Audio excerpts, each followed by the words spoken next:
Chapter 141, The past of the Buddhist sect. Lin Jiufeng activated the Xuanhuang 100 Ghosts portrait and blocked the entrance of the demon's den. Rumble. One by one, excited demonic creatures rushed out. They were coming out at breakneck speeds, not caring about anything else. Considering how fast they were going, they didn't manage to stop in time and directly crashed against the Xuanhuang 100 Ghosts portrait. Ka! Ka! Ka! The Xuanhuang 100 Ghosts portrait displayed its might. Even though it was incomplete, an immortal artifact still had the foundation of an immortal artifact. The immortal grand arrays hidden within its body overlapped and linked with each other. They were tightly packed, yet they melded perfectly together in harmony. Once they were all activated at once, they would surely be able to display the might of a true immortal artifact. Although the Xuanhuang 100 Ghosts portrait could only display a fraction of its true power, it was still one of the top treasures in the mortal realm. Especially in Lin Jiufeng's hands, it became the #1 magic treasure in the world. Upon its activation, the array formations inside began to operate. It wasn't every array, nor was it half of the arrays inside.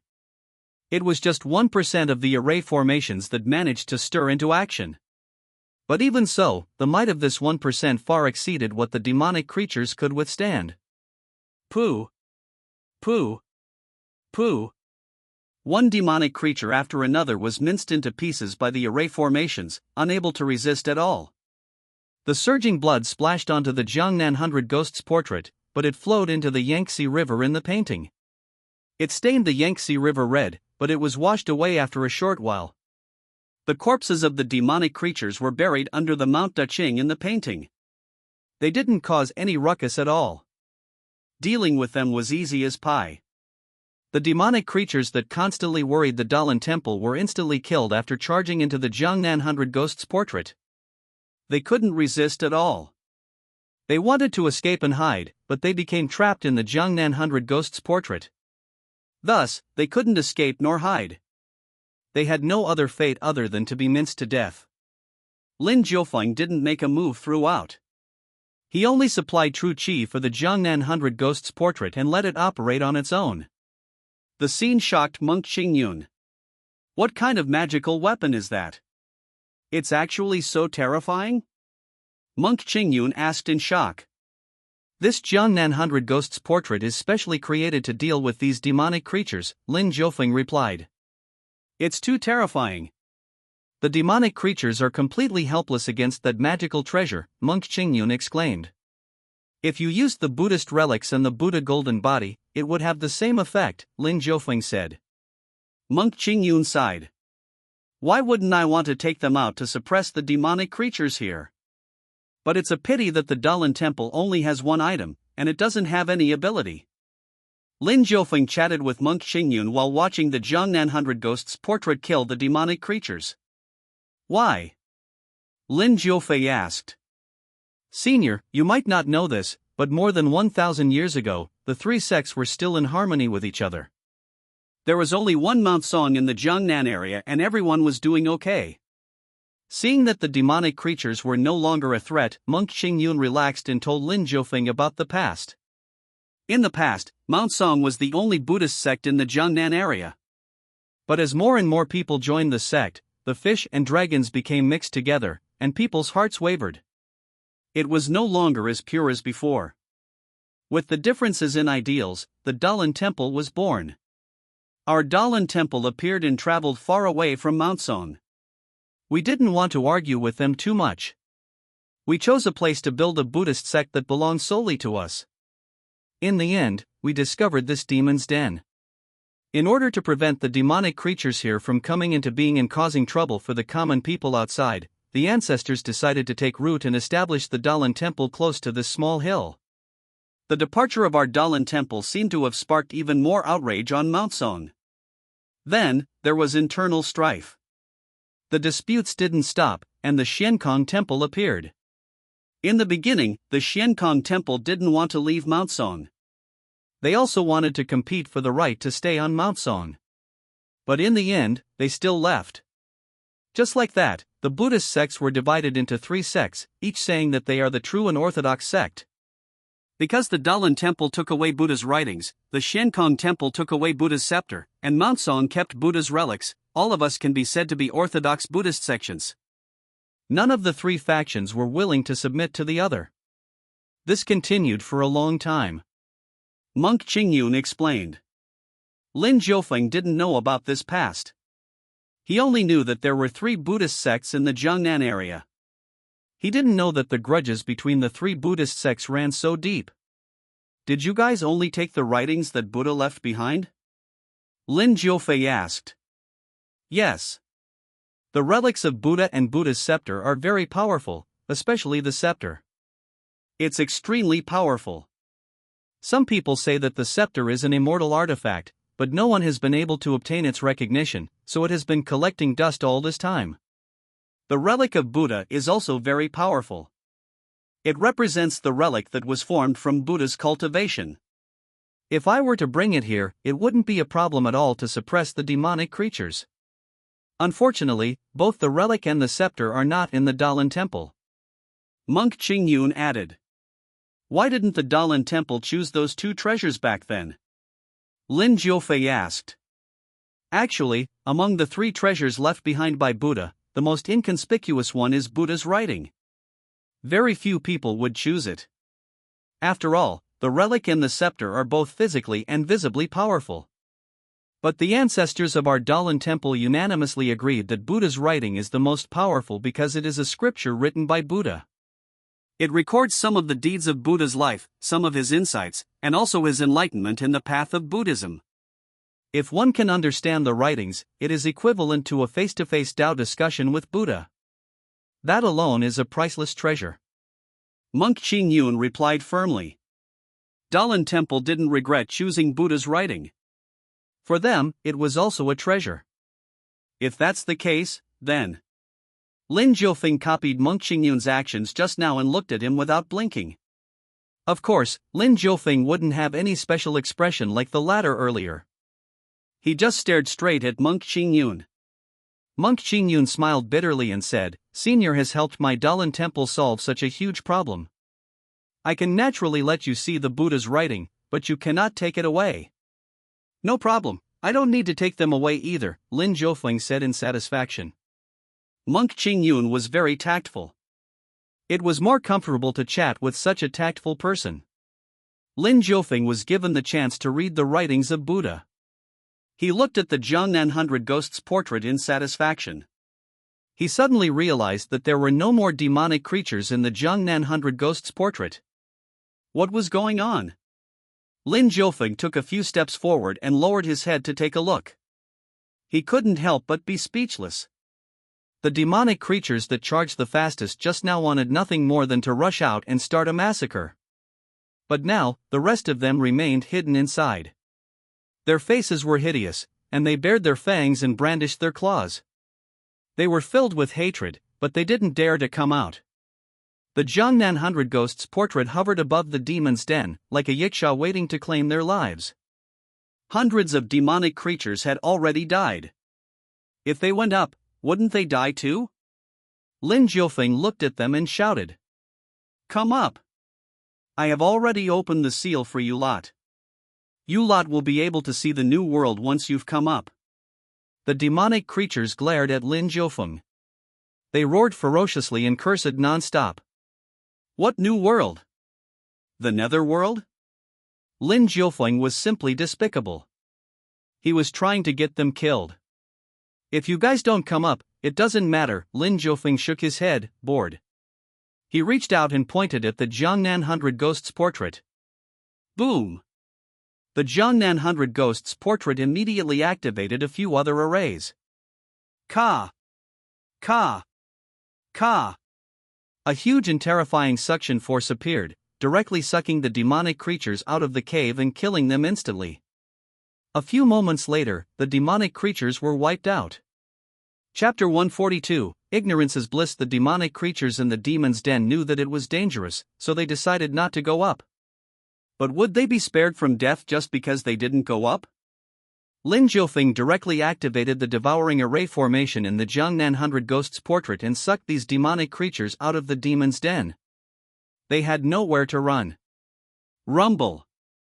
The Xuanhuang 100 Ghosts portrait displayed its might. The powerful suction directly sucked them all into the immortal artifact. Then, it killed them in a blink of an eye.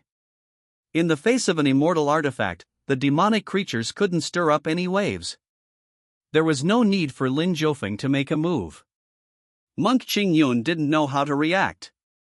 The problem that had plagued Dalan Temple for thousands of years was easily solved by Lin Jiufeng.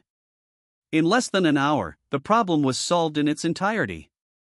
Monk Qingyun recalled how the monks of Dalan Temple had been so anxious to deal with the demon's den that they had lost all the hair on their heads in recent years. Only those who are truly powerful can rule over everything. Monk Qingyun touched his smooth forehead and lamented. Lin Jiufeng controlled the Xuanhuang 100 Ghosts portrait and killed all of the 1,000+ demonic creatures in the underground cave. He didn't make a move throughout. Having the Xuanhuang 100 Ghosts portrait, Lin Jiufeng was confident that he didn't need to make any move. Although the Xuanhuang 100 Ghosts portrait was incomplete, its might couldn't be underestimated. Moreover, after eliminating the demonic creatures, he would be able to make up for the incomplete parts of the Xuanhuang 100 Ghosts portrait. Dong dong dong. After the demonic creatures were killed, Lin Jiufeng dropped a stone and smashed it into the underground cave. The surging demonic energies in the cave were also absorbed into the painting. In the depths of the demon's den, there was nothing but darkness. The Xuanhuang 100 Ghosts portrait shrank, turning into a painting that landed in Lin Jiufeng's hand. Lin Jiufeng reached out to catch it. Then, he opened it and saw the contents of the painting. The general situation remained the same. Only a few small black spots disappeared, and a corner of the slightly dark green mountain in the painting was revealed. This is the effect of eliminating more than 1,000 demonic creatures? If I can exterminate every demonic creature in the Xuanhuang area, then the Xuanhuang 100 Ghosts portrait will truly be able to return to its peak and become an immortal artifact. Once that happens, then this immortal artifact will be able to suppress the world and the Unrivalled God Dynasty will become completely stable under its protection. Lin Jiufeng thought silently. He put away the Xuanhuang 100 Ghosts portrait and looked at Monk Qingyun. He asked, in the 5 states of Jiangnan, other than your Dalan temple having this demon's den, are there other places in a similar situation as your temple as well? Monk Qingyun nodded and replied, there definitely are. It's not just our Dalan temple. I've also discovered the movements of many demonic creatures over the years. Where? Lin Jiufeng asked. 10,000 Buddha's sacred tower. Monk Qingyun said solemnly. However, Lin Jiufeng wasn't surprised at all. There was obviously something wrong with the 10,000 Buddha sacred tower. Even that ordinary boatman knew about it. Now that Monk Qingyun had mentioned it, Lin Jiufeng asked, are there many demonic creatures in the 10,000 Buddha sacred tower? Monk Qingyun replied rather vaguely, there are many demonic creatures there, but no one knows exactly how many of them are there. The previous abbot of the Dalan temple went to the 10,000 Buddha sacred tower 10 years ago, hoping to get back Buddha's relic and scepter. Both Shaolin and Xuanhuang temple has been annexed by the 10,000 Buddha sacred tower. Although the rumors of the outside world said that both Shaolin and Xuanhuang temple took the initiative to join them, the latter had actually devoured these two Buddhist sects. We shouldn't have interfered in this matter, but the 10,000 Buddha sacred tower took away Buddha's relics and scepter, so the previous abbot went to ask for an explanation from them, Monk Qingyun said. And then? Lin Jiufeng was curious about what happened next.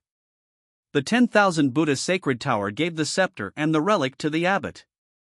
They also announced this to the world. Then, they sent the abbot out openly in peace, Monk Qingyun replied. This, Lin Jiufeng frowned. How could they give away the two treasures so easily? What happened after that? Lin Jiufeng asked. Then, the abbot was ambushed by demonic creatures on his way back.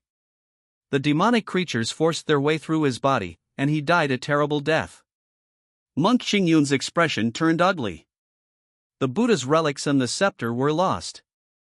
They were taken away by the demonic creatures that killed the abbot. People discovered the corpse of the abbot and reported it to us. That was when we found out as to what exactly happened. Then, just as we were cremating the abbot, the people from the 10,000 Buddha sacred tower came to offer their condolences. They were hypocritical and made sarcastic remarks, which infuriated my uncle masters. If I hadn't stopped them, I'm afraid that you wouldn't have been able to see the Dalan temple today. At that time, we would have already been annexed by the 10,000 Buddha sacred tower. When monk Xingyun talked about this past, he became so angry that he gnashed his teeth in hatred. It was very obvious that the reason why the 10,000 Buddha sacred tower handed over the Buddha's relic and the scepter so easily. It was that they wanted to snatch them back later.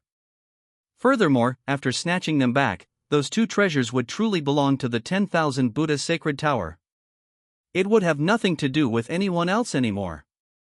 They weren't leaving any loopholes at all.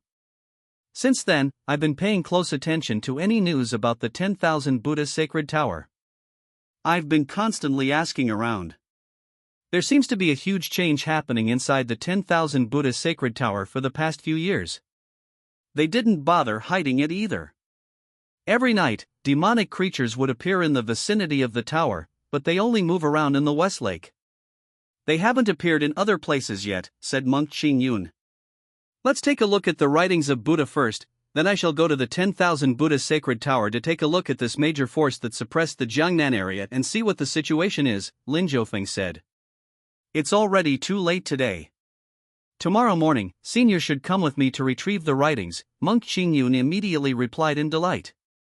Knowing that Lin Jiufeng was going to the 10,000 Buddha sacred tower, he immediately became excited. If Lin Jiufeng, who could easily deal with the demonic creatures in the demon's den, were to go to the 10,000 Buddha sacred tower, a fight would definitely ensue. One of them was the overlord of the Jiangnan area. The so-called overlord immediately devoured both Shaolin and Xiankong temple upon its arrival. Obviously, they were powerful. But the other was a peerless powerhouse, the guardian deity of the Unrivalled God Dynasty, a terrifying powerhouse that rose during the recovery of the world's spiritual energy. Monk Xingyun had never seen a force stronger than the 10,000 Buddha sacred tower. He had also never seen a powerhouse stronger than Lin Jiufeng. When these two clashed, it was akin to two tigers competing against each other. One would definitely be severely injured. Monk Xingyun definitely hoped that the 10,000 Buddha sacred tower would be the one to suffer losses. It was even better if they were annihilated. If that happened, the people of the Jiangnan area could settle down once again. Let's wait until tomorrow then. Come chat with me and tell me more about the Jiangnan area, this world, and Miss Han, Lin Jiufeng said. He wasn't sleepy at all. After eliminating the demonic creatures, he and monk Xingyun left the back mountain together. They walked into Dalan Temple. As night fell, the Dalan Temple became brightly lit. The monks were immersed in their own world, concentrating on their creations and praying piously. Monk Xingyun told Lin Jiufeng a lot of things that he knew. His words broadened Lin Jiufeng's horizons and gave him a better understanding of the world. In the morning, Lin Jiufeng saw that these ordinary monks had changed into a different group of people. They were all focused on their work. He asked curiously, "Aren't these monks worried about the demonic creatures?" Be it before or now, they weren't affected at all. They were all focused on their own tasks. Their willpower was strong. Monk Xingyun explained, "I didn't tell them that there are demonic creatures in the back mountain. These ordinary disciples of the Buddhist sect won't be of much help at all. If they knew, they would only be afraid. It's better to keep them in the dark and let them focus on their work. Look at these beautiful paintings, their works are astounding. These works of art can only be created without pressure." Indeed. Ignorance is bliss. Lin Jiufeng nodded. If they knew too much, they would only be anxious. Like ants on a hot pan. All these years, monk Xingyun didn't live as happily as these ordinary monks. He lived in constant anxiety since the day he came to know about the existence of those demonic creatures in the demon's den. Together with his uncle masters, he would keep an eye on the demonic den in the back mountain. Even the slightest changes in the demon's den made their hearts beat faster. On the contrary, these ordinary monks were focused on their work. They never had to worry about these things. Chapter 143, Departure. That night, Lin Jiufeng chatted a lot with monk Xingyun. He also looked at the various buildings in the Dalan temple. They looked exceptionally beautiful. It was as if a real Buddhist kingdom had appeared in the mortal realm. With the help of these monks, a magnificent and exotic Buddhist kingdom was created. Lin Jiufeng looked at every painting. He only needed a few seconds to comprehend each statue. But the few seconds he spent viewing a work was created by someone using his entire lifetime. The monks of Dalan Temple were quietly doing their own things. Although outsiders might think that their lives were tough, they didn't feel it at all. Instead, they felt inexplicably at peace and invigorated. Early the next morning, Lin Jiufeng followed monk Qingyun to a Buddhist shrine in Dalan Temple. Ordinary Buddhist shrines were very small and buried in them were the ashes of monks. However, this Buddhist shrine was huge. It had 3 layers and the things buried inside were all related to Buddha. Lin Jiufeng followed behind monk Qingyun. His footsteps were light as he looked at the Buddhist shrine that was filled with an ancient charm. He asked softly, "Are the things here all related to Buddha?" Monk Qingyun nodded and said, "When Buddha descended into the world, he learned the Buddhist teachings of the predecessors, the Buddhist teachings of the various Buddhist bodhisattvas, and the Buddhist teachings of the various Buddhist monks and arhats.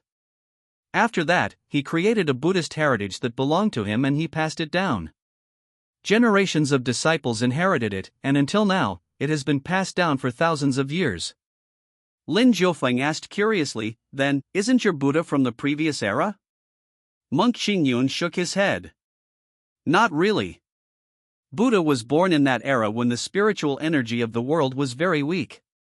When everyone's cultivation base declined, Buddha went against the flow and became a supreme existence of the Buddhist sections." Lin Jiufeng remembered it in his heart.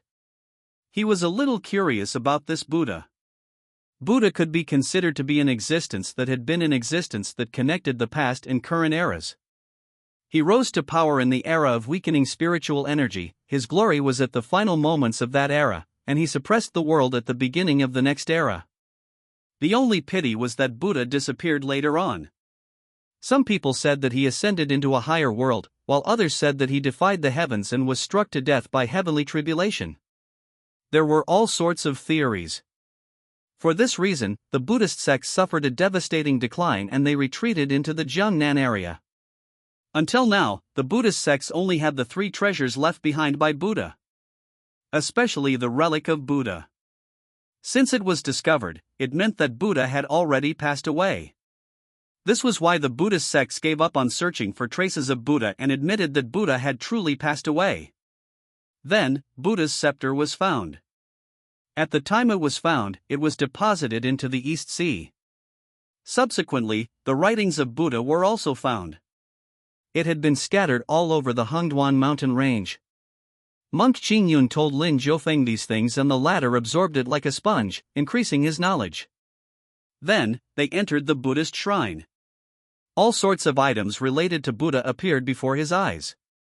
"Senior, we shall go up to the 3rd floor," said Monk Qingyun. Lin Jiufeng followed him up to the 3rd floor. Unlike the floors below, the 3rd floor was empty. There were only painting frames hanging on the walls. There were no exquisite paintings in the frame, no resplendent night scenery, and no Buddhist scripture. There were a total of 49 pages, and they hung all over the 3rd floor's walls. Other than that, there was nothing else. "Senior, these are the writings of Buddha. The Great Tao are 50 in number, 49 represent the world. Those 49 pages are the most valuable treasures of our Dalan temple. You can read them as you wish, I shall take my leave first," said Monk Qingyun. He left tactfully without disturbing Lin Jiufeng.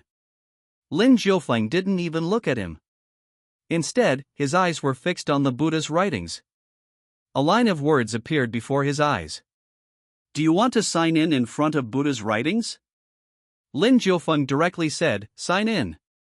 Of course, he would sign in. Buddha's writings were personally written by the Buddha of the new generations of Buddhist sects. If he could sign in here, what reward would he receive? Would it be extraordinary? Lin Jiufeng was looking forward to it. Sign in successful. Received 6-word mantra. A bright yellow talisman instantly appeared in Lin Jiufeng's hand. There were 6 words written on it.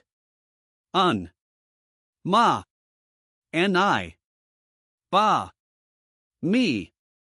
Pon. Every information about the 6-word mantra instantly appeared in Lin Jiufeng's mind.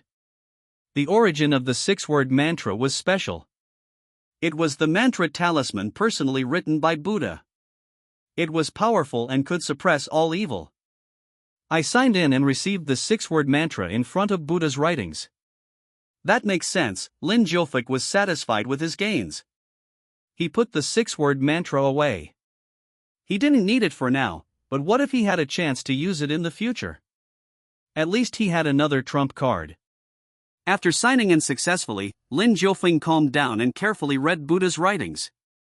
The writings were of Buddha's life stories.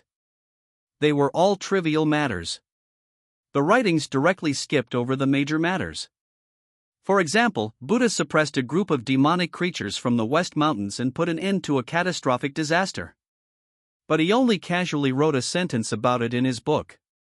Last night, the east wind blew once again on the small building. With a lift of my palm, I suppressed a group of demonic creatures in the West Mountains. I feel extremely bored. With just this sentence, he went on to write a few trivial matters. Lin Jiufeng finished reading the 49 pages of Buddhist writings, but the insights he gained from them were minimal. Monk Qingyun said that those who don't understand after reading it will never be able to comprehend the true meaning of Buddha. They are those that do not have a wisdom root, and it seems that I don't have one. Lin Jiufeng shook his head and calmly walked down from the 3rd level of the shrine. Senior, what did you comprehend after reading Buddha's writings? Monk Qingyun asked. Lin Jiufeng shook his head and said, I didn't comprehend anything. I'm the person you were talking about, the one without a wisdom root. He wasn't the only one who didn't understand it. The white cat couldn't understand it either. It laid on Lin Jiufeng's shoulder and read the 49 pages of Buddha's writings, but it didn't comprehend anything special. That's too bad. Monk Qingyun sighed. He was really sad. It has been hundreds of years since anyone understood Buddha's writings. Many monks didn't believe that anything of great power was hidden in the bland narration of Buddha's writings and the trivial matters he had recorded. This time, he showed it to Lin Jiufeng with a trace of hope. He hoped that Lin Jiufeng would be able to understand the writings of Buddha and that the Dalan Temple would benefit from it. But now that Lin Jiufeng had admitted that he had no wisdom root, it was a pity. Alright, I've finished reading the Buddha's writings. It's time for me to take my leave. The demonic creatures in the underground caves of the Dalan Temple have been wiped out. I'm going to other places now. Your Dalan Temple can continue to pay your respects to Buddha in peace. Lin Jiufeng said goodbye to Monk Qingyun peacefully and turned around to leave. He left fast and decisively.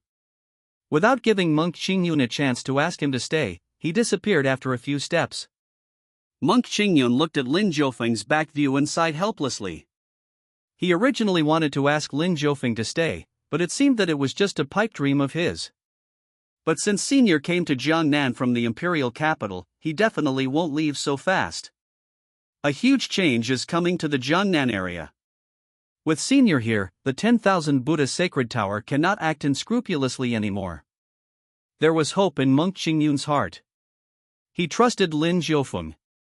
He trusted the person who was the #1 powerhouse in his heart.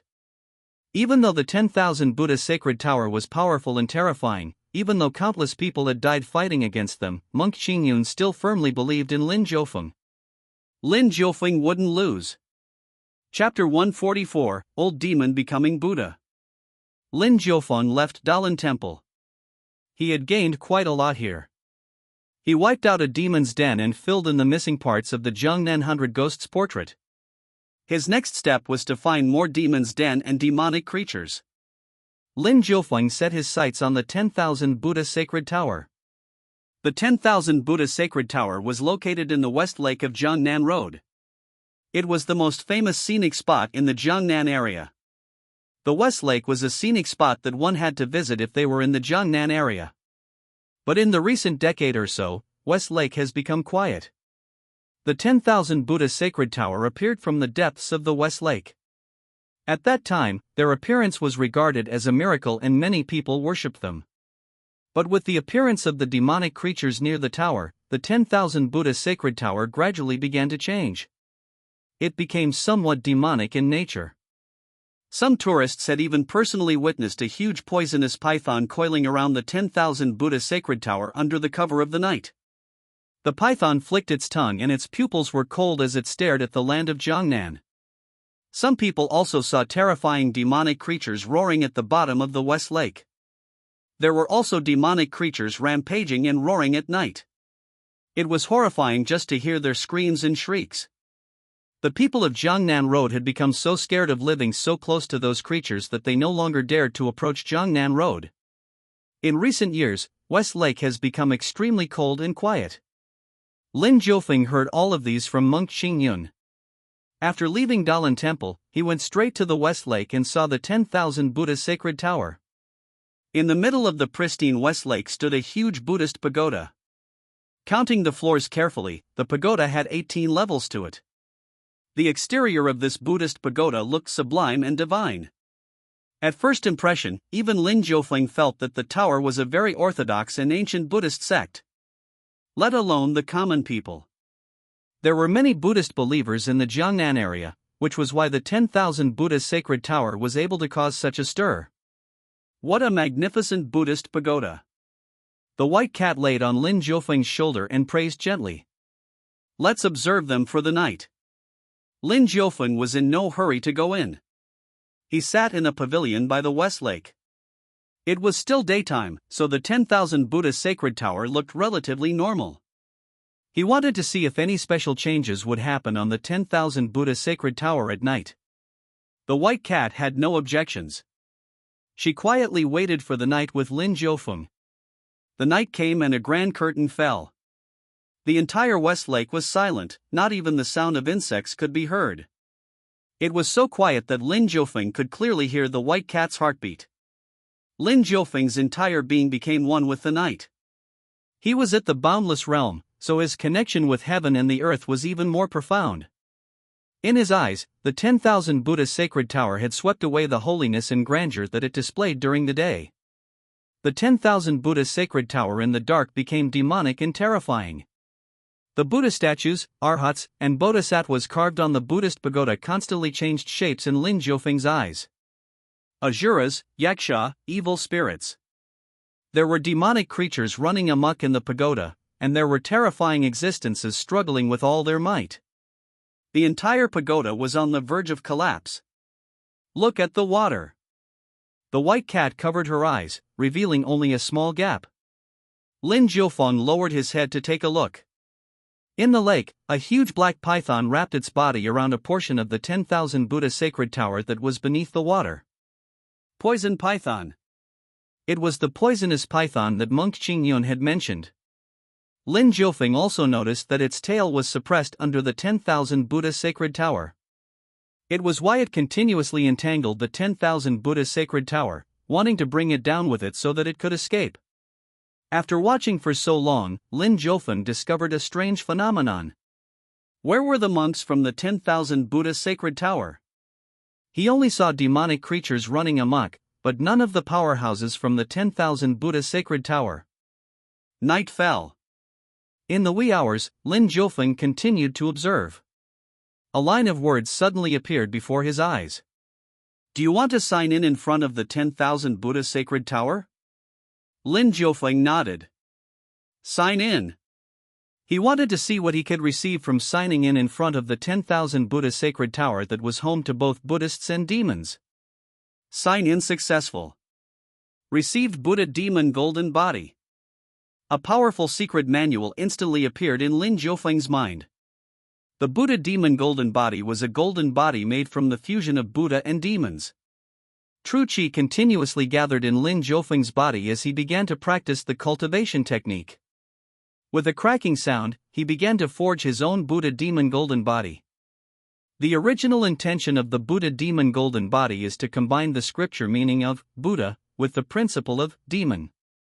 They will become inseparable parts, achieving a perfect fusion before turning into an invincible golden body.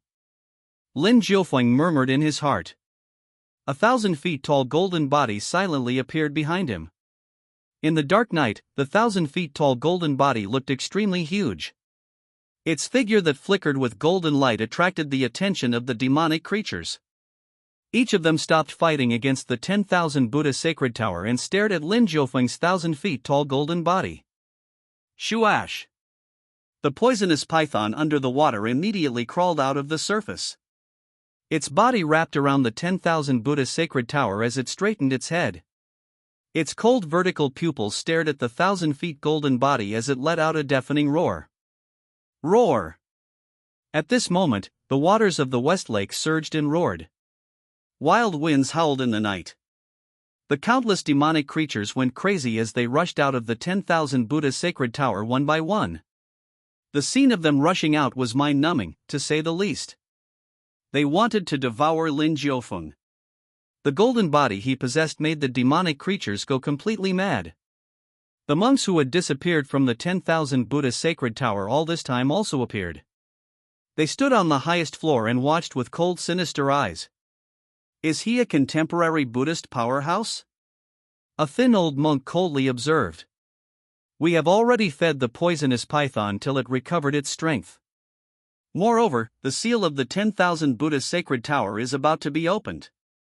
When the million-strong demonic creatures come out and sweep across the world to construct a demonic kingdom in the mortal realm, you will be able to live forever. The monk beside him complimented. I have believed in Buddha for 3,000 years. I have worshipped Buddha for 3,000 years. Buddha had always been a sacred existence in my heart. But I didn't expect that I, who believed in Buddha so much, wouldn't be able to enter paradise. Instead, I have to suffer from illness and pain. Buddha couldn't save me.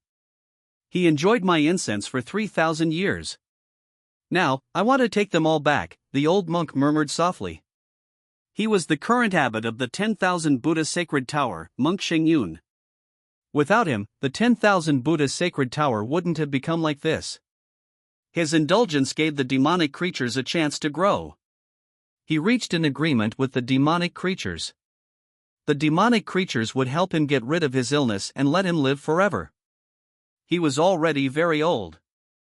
It was at this moment that he finally understood the meaning of the words, the old demon becomes the Buddha, the old Buddha becomes the demon. After killing this Buddhist powerhouse and then dealing with that old monk who suppressed the Buddhist pagoda, this group of demonic creatures shall come into being. When that happens, the entire world will despair. Monk Xingyun licked his lips excitedly. He felt that even though he was being a bad person for the first time, he was quite qualified in being one. He regarded Lin Jiufeng, who had condensed the Buddha demon golden bod, as a senior monk of one of the Buddhist sects. Thus, at this moment, millions of demonic creatures rushed over to him, wanting to kill Lin Jiufeng in a frenzy. Lin Jiufeng, who was sitting upright in the pavilion, suddenly opened his eyes. The 1,000-feet golden body also opened its eyes. Lin Jiufeng reached out and slapped down. The 1,000-feet golden body also reached out and slapped down. Rumble! The impact was earth-shattering. Countless demonic creatures that rushed up exploded into meat pastes without exception. They were unable to resist the golden body's slap at all. The terrifying aspect of the Buddha demon golden body was simply indescribable. Lin Jiufeng stood up. He then walked towards the 10,000 Buddha sacred tower with a cold look. Dong dong dong. The 1,000-feet golden body also stepped in the air as it walked towards the 10,000 Buddha sacred tower. These demonic creatures deserved to be exterminated. Inside the 10,000 Buddha sacred tower, Monk Xingyun's eyes widened like copper bells. Especially when he saw the 1,000-feet golden body walking towards the 10,000 Buddha sacred tower, he directly turned around and slipped away. Monk Xingyun had read a book written by a villain. It described how to be an excellent villain. The first sentence was that villains had to know how to read the situation. If the situation was bad, they had to leave in time. As long as there was life, there was hope. Chapter 145, Monk Fusan. Dong dong dong. The 1,000-feet golden body stood in the air, shining with a resplendent light that illuminated the dark night. On the surface of the West Lake, Lin Jiufeng walked on the water. Although he looked inconspicuous under the illumination of the 1,000-feet golden body, the aura of being one with the golden body coming from him still couldn't be ignored. A group of demonic creatures rushed out and were immediately slapped to death by Lin Jiufeng. Then, the entire 10,000 Buddha sacred tower, the entire West Lake, and the entire Jiangnan road shook. The poisonous python roared in fury. Its huge body expanded, causing the entire 10,000 Buddha sacred tower to sway from the pressure as if it was about to collapse at any moment. Surging demonic energy burst forth as countless demonic creatures roared and rushed out. They moved at breakneck speeds, each of them had hideous looks on their faces. They didn't look like humans but resembled yakshas and asuras. These demonic creatures charged ruthlessly towards Lin Jiufeng. But despite their reckless charge, they also seemed to be aware of what they were doing. They knew that the biggest enemy in front of them wasn't the 1,000-feet golden body, but Lin Jiufeng beneath the golden body. The golden body was merely condensed by Lin Jiufeng. If Lin Jiufeng remained alive, the golden body would always exist. The demonic creatures rushed towards him. They looked ferocious and had extraordinary auras. Even a supremacy realm expert would be afraid upon seeing them. But Lin Jiufeng didn't feel anything. He only looked at the poisonous python. The poisonous python was the one who summoned these demonic creatures. It shook the 10,000 Buddha sacred tower and broke the seal. Then, these demonic creatures took the opportunity to come out. It was also under its guidance that the demonic creature charged towards Lin Jiufeng instead of the golden body. Like a black torrent descending, the scene looked extremely terrifying. It seemed as if these creatures were about to drown Lin Jiufeng. But Lin Jiufeng's expression didn't change. He simply used his fingers as a sword and slashed out with it. Boom! The sword energy of his attack extended for 30,000 miles, covering more than half of the entire Jiangnan road. The scorching hot sword energy exploded, instantly obliterating the demonic creatures. They directly vanished into thin air. When the powerhouses in the 5 states of Jiangnan saw this sword energy of his, their hearts trembled. Just by looking at that sharp edge of that sword, they felt as if it had cut into their hearts. Whose sword energy is that? How terrifying! To think that it would appear in the Jiangnan area. It's from the 10,000 Buddha sacred tower in the West Lake. I also felt that terrifying golden body aura just now. What exactly is going on in the 10,000 Buddha sacred tower? Many people discussed among themselves. Powerhouses rushed over, wanting to see what exactly was happening in West Lake. Mount Daqing, Dalan Temple. Monk Qingyun didn't sleep the entire night. He had been praying that Lin Jiufeng would destroy the 10,000 Buddha sacred tower. Although he looked calm on the outside, he was still very nervous in his heart. The Buddha beads in his hands unconsciously cracked under the pressure. Until the sword energy appeared. Only then did Qingyun's eyes light up. Stepping on the lotus flowers, he walked through the clouds. He wanted to go to the West Lake area to see what exactly was going on. The surging waves swept up miles of water at once that splashed in all directions. Fortunately, there was no one else around. They had already moved everything away in the past few years. Right now, it was as if the waters were going to drown the mountain. But at the same time, it was as if the waters of the celestial river were pouring down. The world became inundated with water. Lin Jiufeng split both the sky and the sea with one strike. The rushing demonic creatures all vanished into thin air. Waves splashed all over Lin Jiufeng's body, but he remained unscathed. He wasn't wet at all. Standing on the waters of the West Lake, he looked at the poisonous python. Die! Lin Jiufeng said coldly. He walked over, and wherever he went, the wild waves of water would directly calm down. The 1,000-feet golden body also strode forward, appearing extremely conspicuous in the dark night. It clenched its fists and executed a fist technique that Lin Jiufeng had previously received after signing in. The 6 Paths of Reincarnation Fist. The golden body struck out, replacing Lin Jiufeng. Therefore, the might of the 6 Paths of Reincarnation Fist burst from its hands. The poisonous python roared and opened its mouth. Its sharp fangs were like huge swords, firm and sharp, containing a lethal poison. Boom! But the golden body didn't give it the chance to cause any damage. 6 dark holes, paired with a golden fist, directly smashed onto the poisonous python's fangs. Crack! The poisonous fangs were directly broken. Its head swung back and forth, smashing onto the 10,000 Buddha sacred tower. Rumble! The 10,000 Buddha sacred tower was directly smashed into pieces. The 18-level Buddhist pagoda. The terrifying Buddhist tower in the eyes of the world. The terrifying power that suppressed the Jiangnan area. The so-called superpower. It collapsed just like that. Where were the monks of the 10,000 Buddha sacred tower? At this moment, Monk Shengyun and his direct subordinates fled in a hurry, not caring about the collapsed 10,000 Buddha sacred tower at all. The monks who were unable to escape had their souls corrupted by the demonic creatures long ago. Many of them were currently drowning amidst the surging waves of water. Just like that, the 10,000 Buddha sacred tower collapsed. The poisonous python was in a daze from the impact. However, with the collapse of the 10,000 Buddha sacred tower, its suppressed tail was able to escape. It was finally free. It hurriedly shook its head and dispelled its dizziness. The feeling of freedom felt refreshing, and the poisonous python immediately wanted to escape. It knew that it was no match for Lin Jiufeng. As long as there was life, there was hope. You can't escape. Lin Jiufeng sneered. The 1,000 feet golden body quickly stepped on the air and grabbed the poisonous python.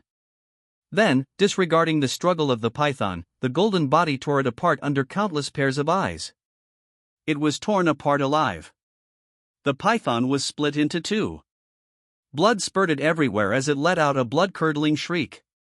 It was deafening and terrifying. But the 1,000 feet golden body didn't have any reaction to that. It just grabbed the python's head and smashed it once again. Crack! The python went silent. It was smashed into a pancake. The 1,000 feet golden body casually tossed it aside. The corpse of the poisonous python smashed into the West Lake and floated up. It no longer had any life in it. The 1,000 feet golden body quietly stood between heaven and earth. Lin Jiufeng looked at the 10,000 Buddha sacred tower. The bottommost part of the collapsed 10,000 Buddha sacred tower was revealed. There was a huge Buddhist array formation there and an old monk was guarding it. Beneath the array formation were 5 dens. The seals in 2 of the dens had already loosened. The demonic creatures that appeared just now had escaped from these 2 loosened seals. But this seal wasn't the reason why it attracted Lin Jiufeng. He was paying attention to the old monk sitting on the seal. The old monk was shriveled, thin, and looked like a skeleton. He sat in the center of the seal with his eyes closed and his palms pressed together. Underneath the 5 dens, the demonic creatures attacked frantically. The seal was on the verge of collapse, but every time the old monk chanted something, an extremely pure Buddhist true qi would spread in all directions. It would suppress the demonic creatures. Lin Jiufeng walked up to the seal and observed the old man. He asked, "Banti, are you from the 10,000 Buddha sacred tower?" The old monk finally opened his eyes. His eyes were as beautiful as glass. They were the most beautiful eyes Lin Jiufeng had ever seen. They were comparable to the little white cat's starry eyes. "I'm Monk Fusan, a nameless little monk from the 10,000 Buddha sacred tower," the old monk said softly. "It's not accurate to call yourself nameless. Your cultivation base is so terrifying that it's easy for you to suppress these demonic creatures. Why didn't you stop the 10,000 Buddha sacred tower from going down the wrong path?" Lin Jiufeng asked. The old monk was trying his best to suppress the demonic creatures, but the other monks in the 10,000 Buddha sacred tower let them run out freely. The new abbot has become a demon. I also wanted to stop him, but over the years, the demonic creatures here have become more and more terrifying. I can no longer leave this place. I am unable to be of any help to the outside world at all. The past powerhouses either surrendered to that abbot or were suppressed and killed in secret. There's nothing I can do either. Monk Fusan shook his head and sighed. Where's the abbot? Lin Jiufeng's eyes turned cold as he asked. He ran away earlier. I don't know where he is now. Monk Fusan clicked his tongue and said.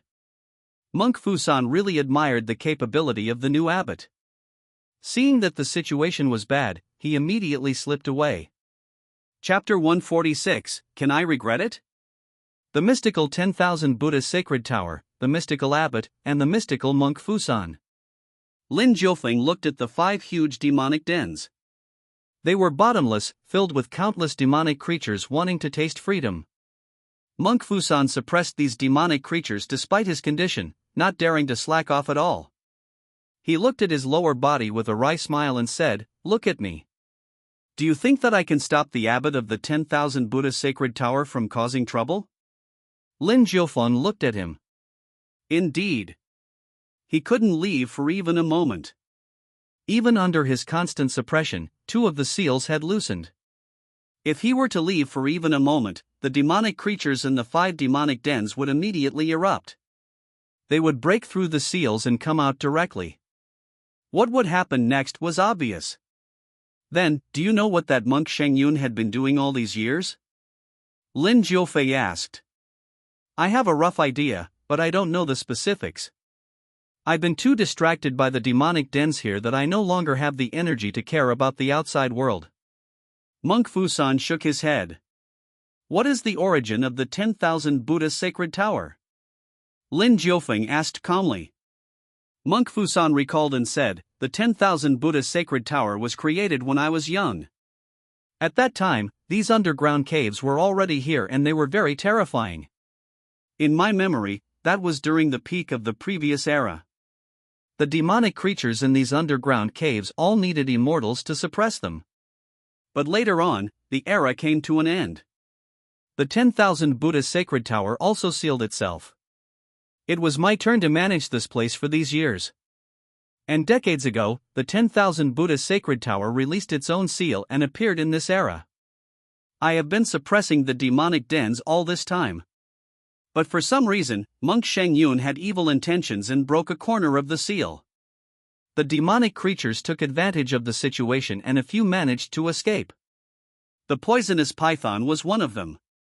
I had no choice but to enter death seclusion, planning to sacrifice myself just to continue to seal these demonic dens. Monk Fusan spoke in a relaxed manner, but there was still a lot of bitterness in his heart. His life could be said to be very extraordinary. His cultivation base was slightly higher than Lin Jiufeng's. In this era and under the current circumstances, he was unparalleled. But his life was also very ordinary. He spent the first half of his life cultivating diligently and watching others suppress the 5 demonic dens. Then, he spent the rest of his life suppressing the 5 demonic dens. It could be said that he had never left the 10,000 Buddha sacred tower even once. That was why he was tricked and trapped here by Monk Shengyun. How many demonic creatures are in there? Lin Jiufeng licked his lips. The demonic dens that were terrifying in the eyes of the common people were priceless treasures in Lin Jiufeng's eyes. Discovering a demonic den was something that could only be encountered by luck. Not to mention that there were 5 of them here. The smallest of these 5 dens was larger than the one in Dalan Temple. And it was bigger, not just a bit, but by a huge margin. The 10,000 Buddha sacred tower was truly powerful. This old monk was also the most powerful person Lin Jiufeng had encountered so far. Unfortunately, he was already on the verge of death. The past few days of suppression had depleted all of his energy. Monk Fusan was now unrecognizable as a human. It was hard to believe that more than 10 years ago, he was a handsome and elegant middle-aged monk. Because of Monk Shengyun, Monk Fusan had suffered a lot. Monk Fusan sighed and said, once the demonic creatures inside escaped, they can easily destroy this world. He wanted to make the matter sound more serious. Hopefully, it would scare Lin Jiufeng. But who knew that after Lin Jiufeng heard it, his eyes lit up and he became even more excited. There's so many of them? Lin Jiufeng's tone was filled with eagerness. Monk Fusan looked at Lin Jiufeng. Looking at the 1,000 feet golden body behind Lin Jiufeng, he softly said, "You want to deal with these demonic creatures?" "Yup. Let's make a deal." Lin Jiufeng nodded and suddenly said. Monk Fusan was stunned. He asked, What deal? I know that you are already on the brink of death, but with your cultivation base, you can definitely hold on for a while longer. How long can you hold on for? Lin Jiufeng asked. Monk Fusan was the same as Lin Jiufeng, both of them were at the Boundless Realm. In fact, the former was even a little further than Lin Jiufeng in the Boundless Realm. The Boundless Realm has the Celestial Ascension stage, which consists of 33 steps. I am on the 4th step, said Monk Fusan. I'm slightly inferior to you. I am on the 3rd, Lin Jiufeng replied. The Celestial Ascension stage isn't about strength. If we were to really fight, I would definitely be inferior to you. All that you've learned are killing techniques, I'm no match for you at all. Monk Fusan shook his head. He knew himself well. When he saw the 1,000 feet golden body behind Lin Jiufeng, he knew that he was no match for Lin Jiufeng. If I stopped suppressing these demonic dens, I can still live for another 30 years. Monk Fusan calculated carefully and said seriously. 30 years? That's enough. Lin Jiufeng thought for a while and replied. Enough for what?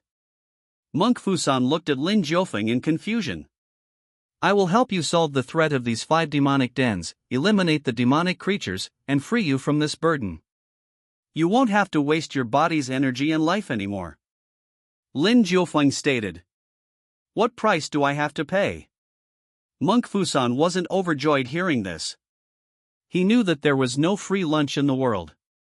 There was always a price to pay for everything. Move to the imperial capital of the Xuanhuang God Dynasty and then protect the imperial family of the Xuanhuang God Dynasty for me. I only want you to protect 3 people: Emperor De, the Empress Dowager, and Princess Yulin. Lin Jiufeng said. That's all? Monk Fusan looked at Lin Jiufeng in surprise. To think that Lin Jiufeng would want him to protect. But he didn't say that Monk Fusan had to protect them personally. As a result, he could stay in the imperial capital and do whatever he wanted. He just had to ensure the safety of these 3 people.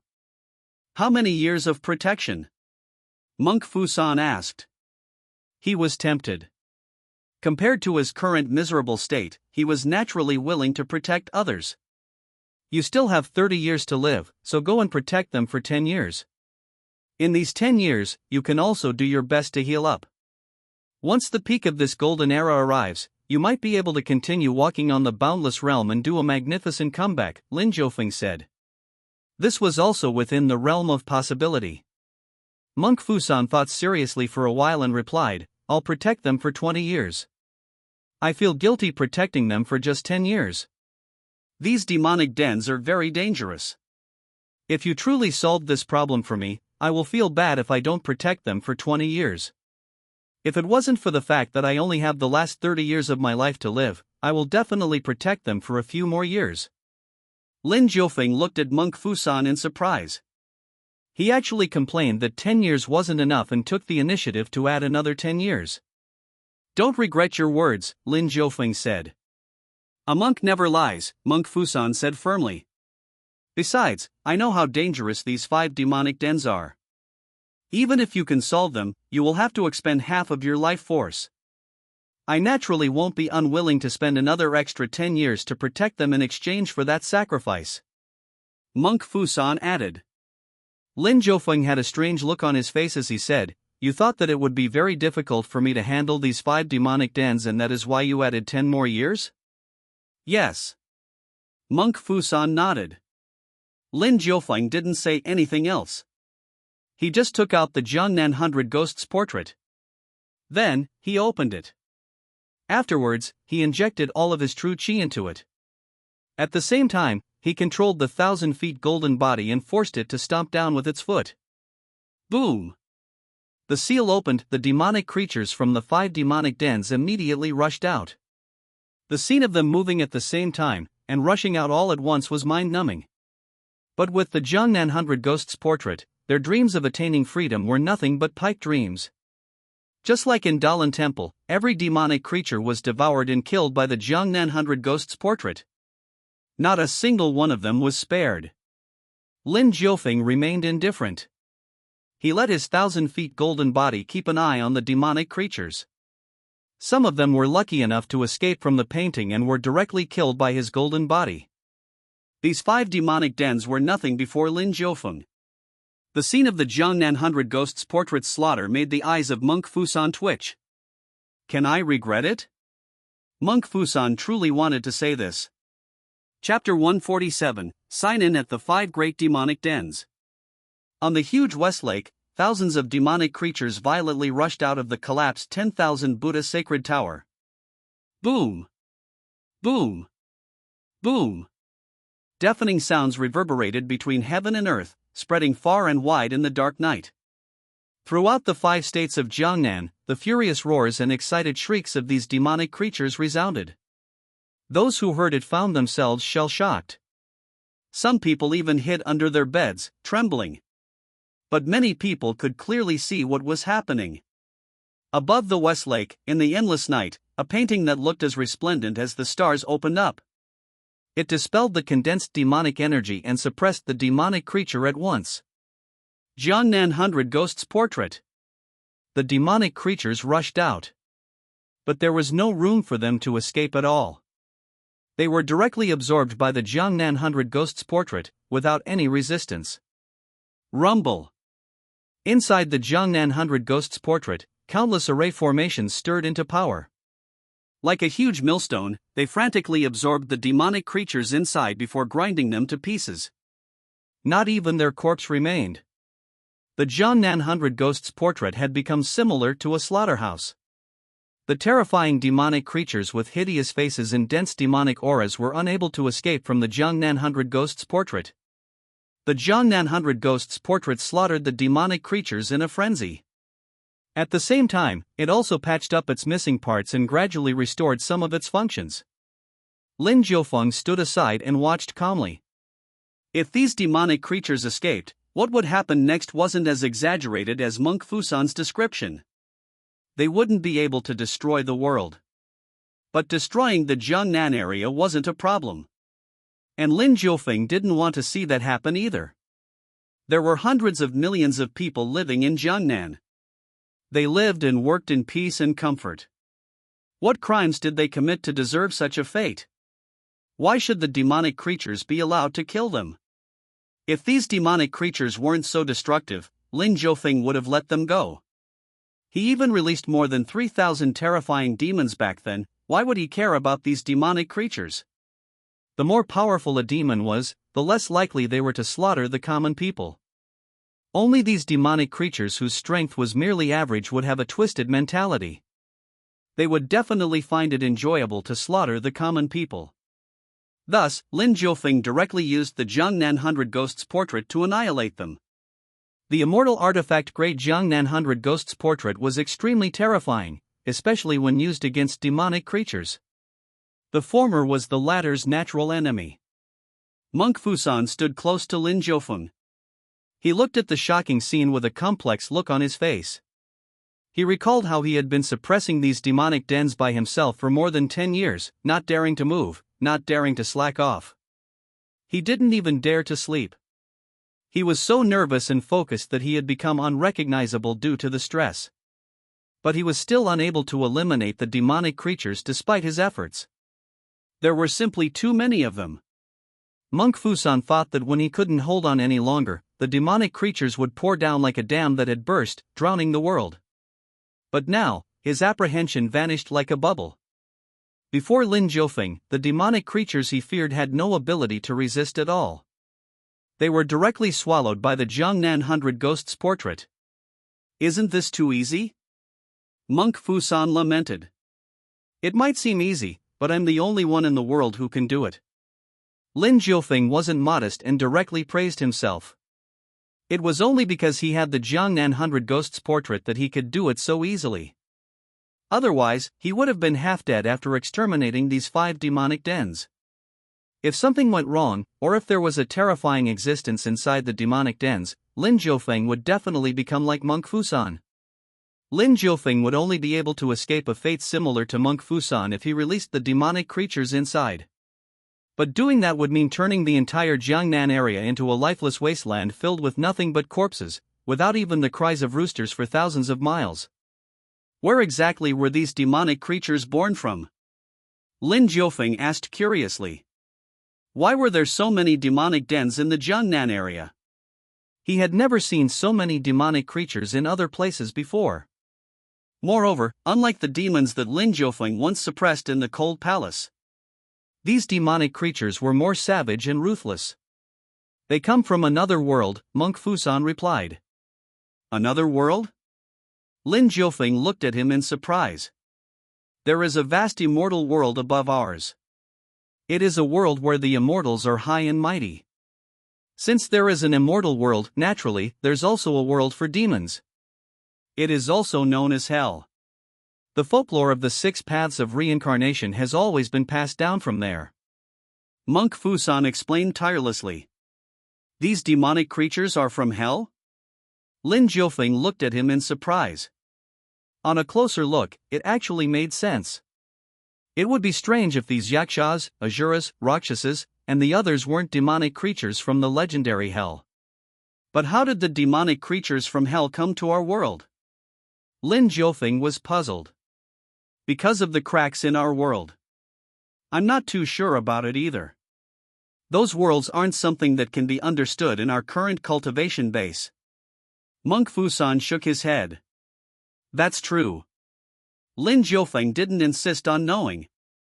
He only needed to eliminate the demonic creatures. There was no need for him to care so much about the other worlds for now. Lin Jiufeng looked at the scene before him languidly. In the beginning, they are just a bunch of weak and feeble demonic creatures. Then, more powerful demonic creatures appeared, said Monk Fusan. Don't get too complacent now. This first wave only consists of these weak and feeble demonic creatures. The more powerful horde behind them hasn't made its move just yet. Monk Fusan warned. Lin Jiufeng replied calmly, no matter how powerful these demonic creatures are. Today, they won't be able to escape from the Jiangnan 100 Ghosts portrait. Roar! As soon as his words fell, a huge centipede rushed out of the cave. Its entire backside was silver in color, and its aura gave off a horrendous aura. It also carried with it a foul and disgusting smell. It rushed out and directly collided with the Jiangnan 100 Ghosts portrait. Its might at the peak of the supremacy realm caused the Jiangnan 100 Ghosts portrait to tremble. The silverback centipede immediately seized the opportunity upon noticing the trembling of the portrait. Its countless legs began to slide rapidly, about to slip away from the portrait. When Monk Fusan saw this, he pointed at it in surprise. It's fine. Lin Jiufeng remained calm. The 1,000-feet golden body behind him took a step forward. The air trembled and ripples in the void itself appeared. The golden body grabbed the silverback centipede with its large hand. It ignored its struggles and twisted its hand. Crack! The silverback centipede's head was directly twisted off and severed. The scene made the powerhouses watching near the Jiangnan road feel a phantom pain down their necks. They simultaneously touched their heads. The silverback centipede collapsed and its soul returned to the cycle of life. The 1,000-feet golden body directly hurled T.S. corpse into the Jiangnan 100 Ghosts portrait. Ka! Ka! Ka! The Jiangnan 100 Ghosts portrait destroyed the silverback centipede's corpse. Immediately afterwards, all inactive array formations in the Jiangnan 100 Ghosts portrait stirred into life. After being caught off guard by the silverback centipede just now, the Jiangnan 100 Ghosts portrait wouldn't give these demonic creatures a chance anymore. It felt as if its authority had been challenged. Right under Lin Jiufeng's nose. Amidst the gazes of the powerhouses from Jiangnan. In the middle of Monk Fusan's laments and regret of having made quick a decision earlier. The Jiangnan 100 Ghosts portrait directly covered the entrances of the 5 demonic dens and then frantically absorbed each and every demonic creature inside. The demonic creatures didn't even have the chance to come out before they were sucked into the Jiangnan 100 Ghosts portrait. The scene was mind-numbing. The might of this terrifying immortal artifact would surely be remembered by many powerhouses after this battle. But only a few people knew and saw Lin Jiufeng. He was hidden behind the Jiangnan 100 Ghosts portrait. Monk Fusan was one of them. Monk Qingyun was another. Then, no more. The devouring process lasted for an entire day and a night. When the next day arrived, many people came to West Lake and witnessed the remnants of the shocking scene. Then, news about it spread all over the world. Many powerhouses stared at the collapsed 10,000 Buddha sacred tower, the extremely terrifying Xuanhuang 100 Ghosts portrait, the 1,000 feet golden body, and the traces of the battle that had just recently ended. But no one saw Lin Jiufeng and Monk Fusan, who were standing by the West Lake. One was a young man and the other was an old monk. They seemed inconspicuous enough to not catch anyone's attention. A line of words appeared before Lin Jiufeng's eyes. "Do you want to sign in before the 5 great demonic dens?" Chapter 148, Monk Fusan's words. The demonic creatures in the 5 demonic dens were about to be annihilated. But just before that happened, Lin Jiufeng received the opportunity to sign in. "Sign in," Lin Jiufeng said without hesitation. "Sign in successful.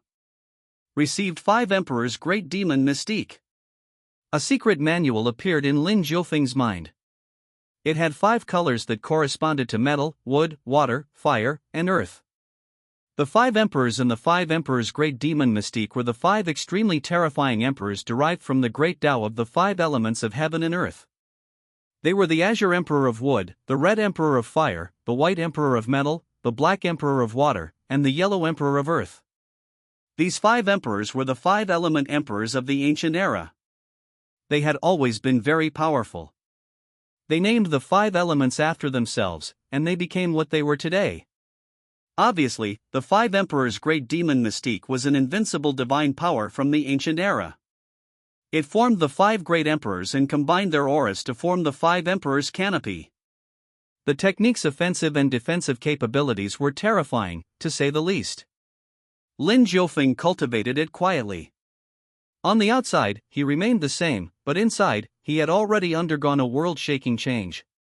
In his vast spiritual consciousness, 5 extremely terrifying emperors manifested. They stood apart, facing each other. With their auras connected, they formed a 5-colored canopy. Boom! The boundless realm consisted of 33 steps. One had to assail these steps to reach the peak. Lin Jiufeng was already at the 3rd step of the boundless realm. But when he condensed the 5 Emperors' Great Demon Mystique, he instantly ascended onto the 4th step of the realm. The power of the 5 Emperors' Great Demon Mystique was clearly extraordinary. Just as Lin Jiufeng was cultivating the 5 Emperors' Great Demon Mystique, the 5 demonic dens beneath the 10,000 Buddha sacred tower were about to be devoured by the Xuanhuang 100 Ghosts portrait. After a day and a night, the 5 demonic dens were nowhere to be seen. The water in the West Lake calmed down. The 5 bottomless dens directly swallowed a large amount of the West Lake's water. The disturbance created also caused heavy rain to fall from the sky. With a crashing sound, like a celestial river breaking its dike, it crazily poured down the West Lake. During the commotion, the Xuanhuang 100 Ghosts portrait shrank and returned to Lin Jiufeng's hand. The powerhouses nearby watched the scene carefully, but they didn't notice the Xuanhuang 100 Ghosts portrait's disappearance. It took advantage of the rain to return to Lin Jiufeng's hands. The powerhouses of Jiangnan were waiting for the rain to stop. They wanted to see if West Lake had truly recovered its peak.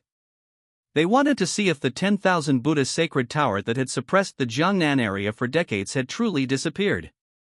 Moreover, they wanted to see if that mysterious powerhouse was still around.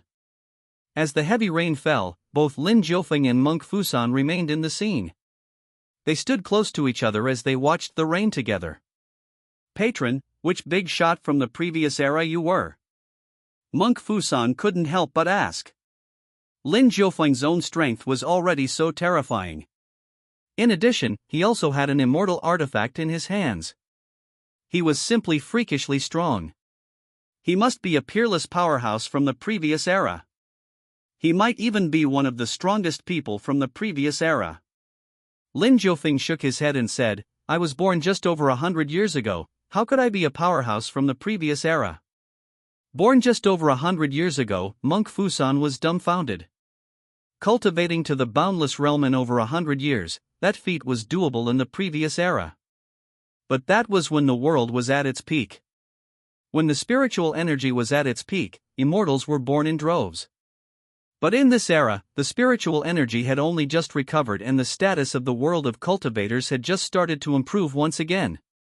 Lin Jiufeng only used 100+ years to reach the boundless realm? Not only that, but he also had a terrifying strength on his own and even an immortal artifact at that? He was undoubtedly the child of destiny of this era. Monk Fusan exclaimed in his heart. He turned the Buddha beads in his hands to suppress the shock in his heart. Now that the 10,000 Buddha sacred tower has become a thing of the past, what happened with the treasures of the 10,000 Buddha sacred tower? Did they also disappear along with the tower? Lin Jiufeng ignored the shock in Monk Fusan's heart and asked. It was said that the 10,000 Buddha sacred tower had many relics of eminent monks and many treasures of the Buddhist sects. But even though the 10,000 Buddha sacred tower was now in pieces, Lin Jiufeng still didn't see any treasure floating up the surface of the lake. They were all taken away by monk Xuanhuang. He's the abbot of the 10,000 Buddha sacred tower. It's easy for him to bring those things with him. Monk Fusan sighed and replied. He was also heartbroken. Looking at the 10,000 Buddha sacred tower that was gradually being drowned by the heavy rain, he felt melancholic. In the previous era, the 10,000 Buddha sacred tower was still a holy land for the Buddhist sections. It was a role model for the Buddhist sects and the main force in suppressing the demonic creatures and protecting the common people. But in this era, the 10,000 Buddha sacred tower became the demonic creatures' shelter.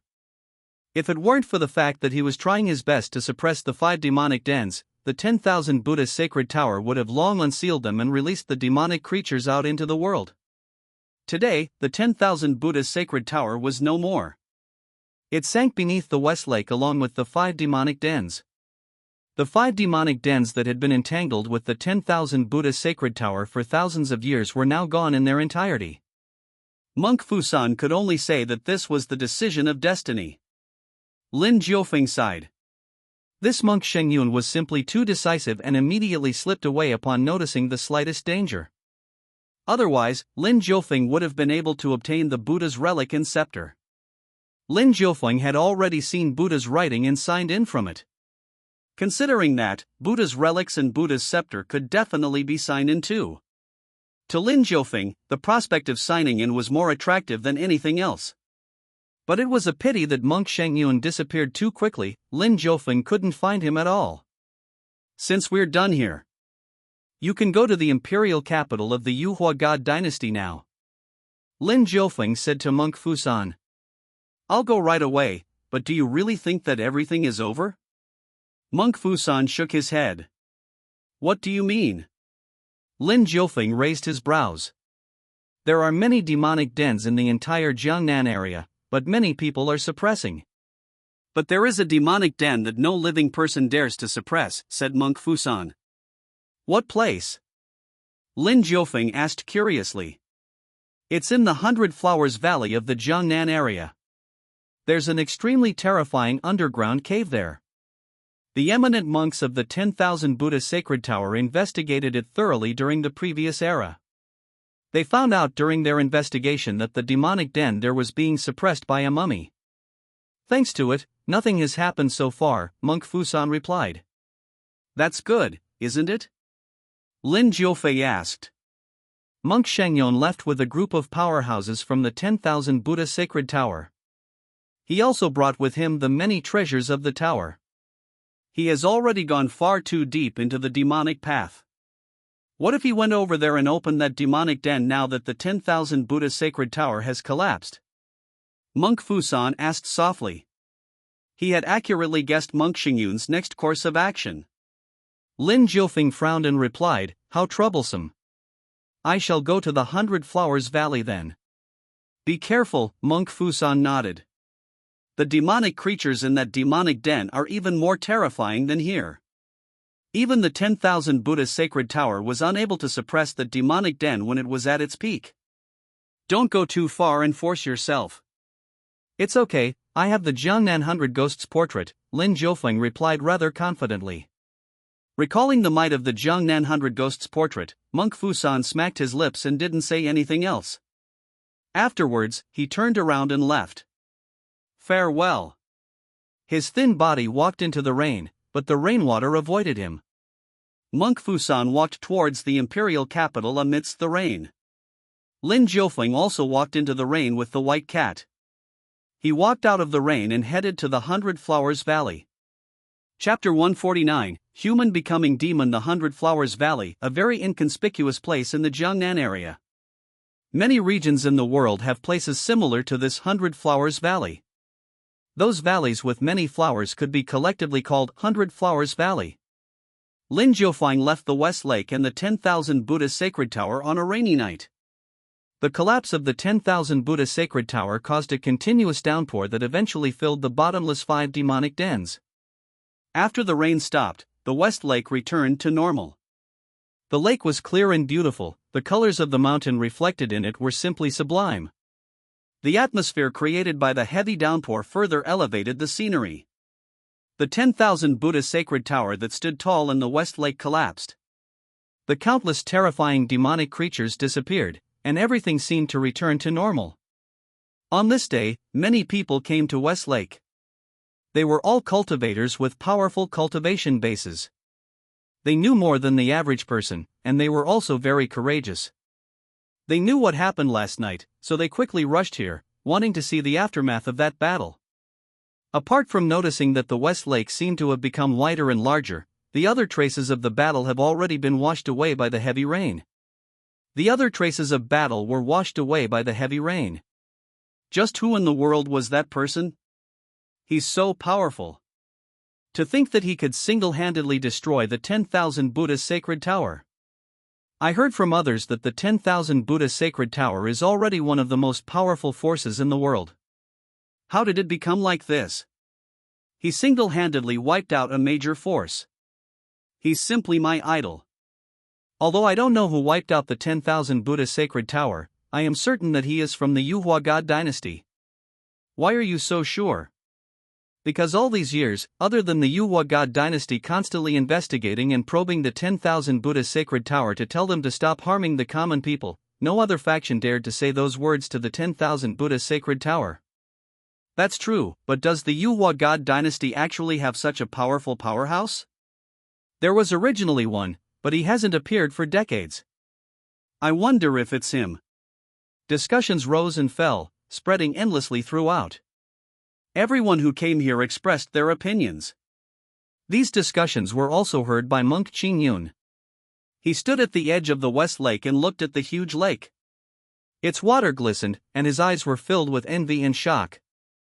Senior really destroyed the 10,000 Buddha Sacred Tower. He's too strong. Other people might not know who the culprit was, but Monk Qingyun knew. But despite knowing the truth, he was still shocked. He really didn't expect that Lin Jiufeng was strong enough to destroy the 10,000 Buddha Sacred Tower in a single night. It was simply surreal. In the coming years, our Dalan Temple must maintain a close relationship with the Xuanhuang God Dynasty. Monk Qingyun thought silently. Is the 100 Flowers Valley here the one that Monk Fusan talked about? The white cat asked worriedly.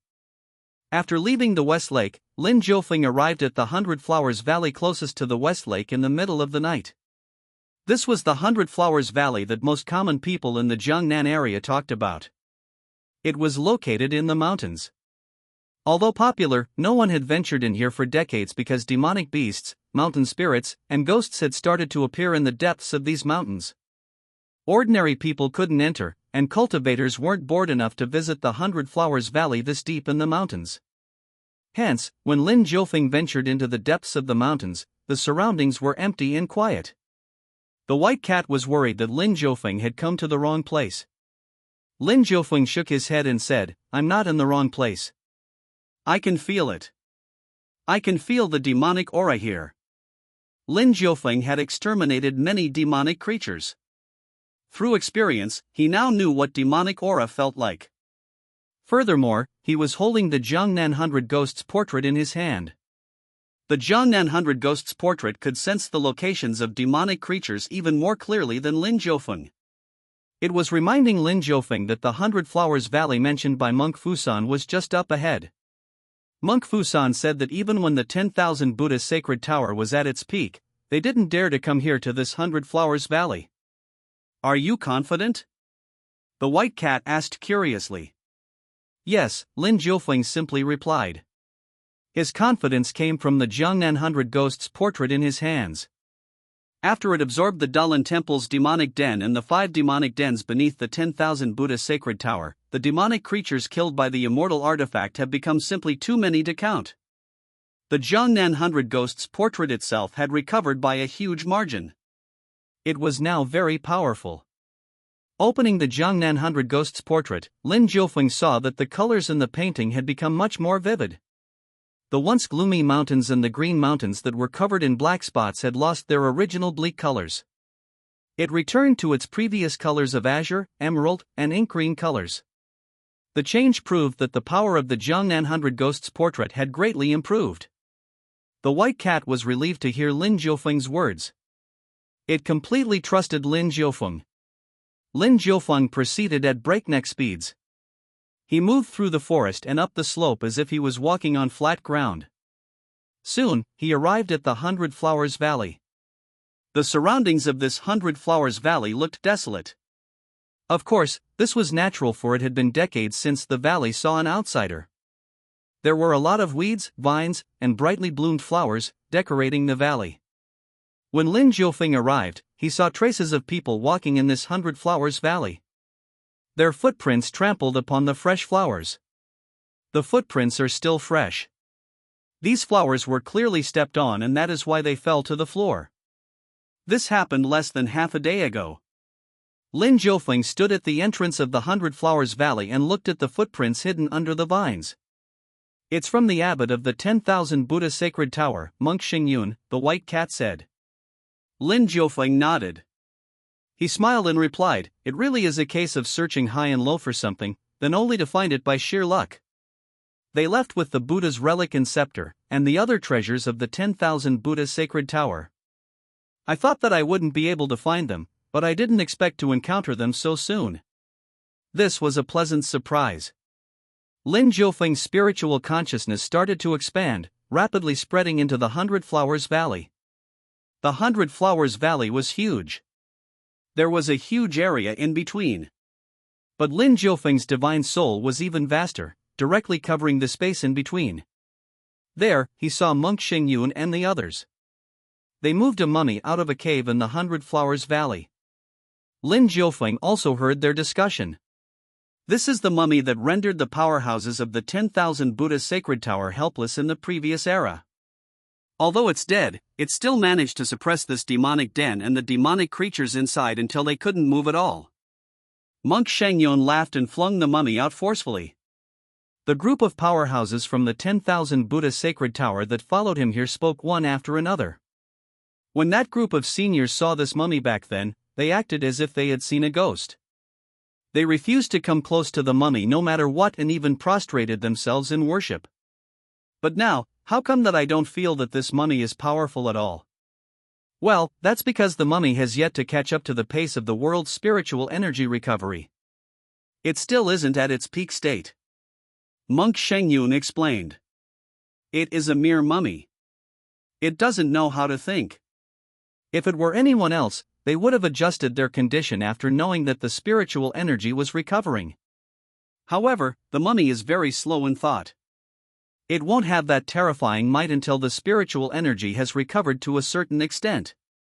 Monk Xingyun added. That's why we can now undo the seal of this demonic den, a pot-bellied monk said excitedly. That's right, we have to seize this opportunity. The 10,000 Buddha sacred tower has been destroyed by that person, we have no choice but to escape with our tails tucked. But we also have to take revenge on him. This demonic den will be our trump card against him. In the previous era, my master personally told me that the demonic creatures here possess unparalleled strength. The demonic creatures inside are definitely comparable to the leaders of hell. At the least, they aren't like those creatures beneath the tower. Once they are released, they will open a door between hell and the mortal realm. If I can't become a Buddha in the mortal realm, then I shall become a demon. Monk Xingyun looked coldly at the cave deep underground. Upon hearing this, Lin Jiufeng, who was standing outside the 100 Flowers Valley, curled his lips. If you want to become a demon in the mortal realm, then you have to ask me if I agree. Chapter 150, End of the phase. The reason why monk Shengyun escaped with the monks of the 10,000 Buddha sacred tower was that he wanted to keep them alive. This demonic den was already very terrifying in the previous era. It was connected to hell. The demonic creatures that would emerge from this cave were definitely powerful, to say the least. Even the 10,000 Buddha sacred tower couldn't suppress it. It could only watch from the side, keeping its guard against any demonic creature that might come out.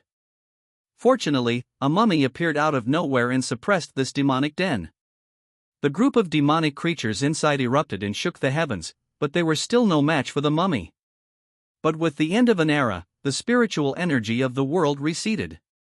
The world of great competition quietly moved away.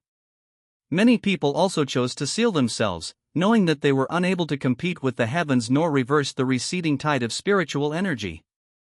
The mummy was no exception. Its awe-inspiring might quietly disappeared. Of course, the demonic den remained sealed. The demonic creatures inside also didn't brute force their way out. But now, monk Shengyun moved the mummy and threw it aside. Then, he turned around and walked deep into the cave, where he saw the demonic den. When Buddha could no longer save them and their hearts became chaotic, they would fall into the demonic path. Monk Shengyun was filled with excitement. He wanted to unseal this demonic den. He wanted to become a demon in this mortal realm. He stretched out his hand, wanting to unseal the demonic den right at this instant. The group of monks behind him watched in excitement. They were all looking forward to the unsealing of the demonic den, the emergence of the demonic creatures inside, and the chaos in the mortal realm that would certainly follow afterwards. But when his hand touched the seal that resembled boiling magma, his body stiffened. His eyes widened. Behind him, the look on the group of monks' faces instantly changed. They looked terrified, as if Buddha himself had descended in front of them. The reality was that it wasn't Buddha. A figure descended with a beautiful cat in his arms. He reached out and gently placed his hand on monk Shengyun's shoulder. Boom! A streak of true chi burst out. It manifested into a terrifyingly sharp sword that silently entered monk Shengyun's body. Monk Shengyun's body was blasted into smithereens. His divine soul bore the brunt of the attack. His body stiffened, his eyes dilated, and his body fell straight down. Boom!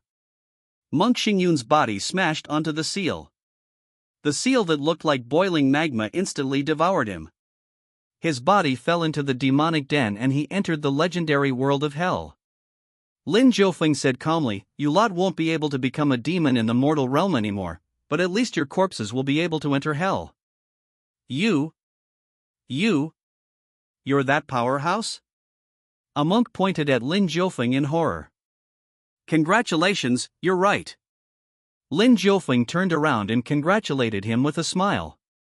The smile scared the monks so much that their legs seemed to have turned into jelly. Their faces turned pale. Thump! A monk knelt directly in front of Lin Jiufeng and sobbed. "Senior, I was deceived by that old demon Shengyun. I lost myself to greed. I know that my sins are grave, but please spare my life. I will work hard to do good deeds and repay this sin for the rest of my life." "There's no need for that. I understand your heart. You are just an ordinary person who likes to kill, commit evil and violate the laws of this land. Yes, you are a great monk. Get up," Lin Jiufeng said gently. The monk looked at Lin Jiufeng, dumbfounded. Why couldn't he understand whether his words were good or bad? "Come. All of you stand in a row. Don't you all like to become demons in the mortal realm? I'll fulfill your wishes. I'll immediately open the seal and let you all go down to hell," Lin Jiufeng added. The monks trembled, not wanting to listen to Lin Jiufeng. They wanted to resist. Their divine souls communicated with each other. They looked at each other. They encouraged each other. They saw Lin Jiufeng directly stepping down. The magma-like seal directly split open, and the surging magma inside directly smashed down. Rumble. Wild demonic energy rushed up. This demonic energy was hundreds of times more violent and dense than the one in both the Dalan Temple and the 10,000 Buddha Sacred Tower. The sight of it alone was enough to petrify anyone. The hearts of the monks trembled as they hurriedly tried to escape. But they couldn't escape. Lin Jiufeng directly took out the Xuanhuang 100 ghost portrait. The Xuanhuang 100 ghost portrait unfurled. It depicted in it a portrait with mountains and vibrant waters. The scenery inside was beautiful, to say the least. But the monks didn't manage to admire the scene. The painting immediately absorbed them before it spat them back out, this time into the demonic den. Rumble. The surging demonic energy rushed up and the Xuanhuang 100 Ghost's portrait directly unfurled. It absorbed the demonic energy and spat it back into the demonic den along with the monks. In the blink of an eye, the monks were no more. At this moment, no more commotion existed aside from the struggle between the Xuanhuang 100 Ghost's portrait and the surging demonic energy of the demonic den.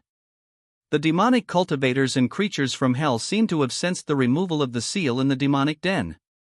They collectively rushed out in excitement. All of them bared their fangs and brandished their claws. Each of them had terrifying might and stature. They were all about to enter the mortal realm. But the Xuanhuang 100 Ghost's portrait immediately suppressed the demonic den. Similar to what happened at both the Dalan Temple and the 10,000 Buddha Sacred Tower, the demonic creatures and cultivators collided against the Xuanhuang 100 Ghost's portrait and were instantly killed by the latter. Lin Jiufeng and the White Cat watched this scene quietly. This demonic den is connected to hell. Since you've done this, you won't be able to take the Xuanhuang 100 Ghost's portrait away. The White Cat suddenly spoke up. This demonic den was different from the Dalan Temple and the 10,000 Buddha Sacred Tower. The demonic dens in those locations only had a fixed number of demonic creatures. In short, the demonic creatures in those places weren't endless. It was because those demonic dens weren't connected to hell. But this one here was connected to hell. Thus, the demonic creatures inside of it were endless. Lin Jiufeng broke the seal, and without its existence, the demonic creatures and cultivators inside would be able to come out the moment Lin Jiufeng took away the Xuanhuang 100 Ghost's portrait.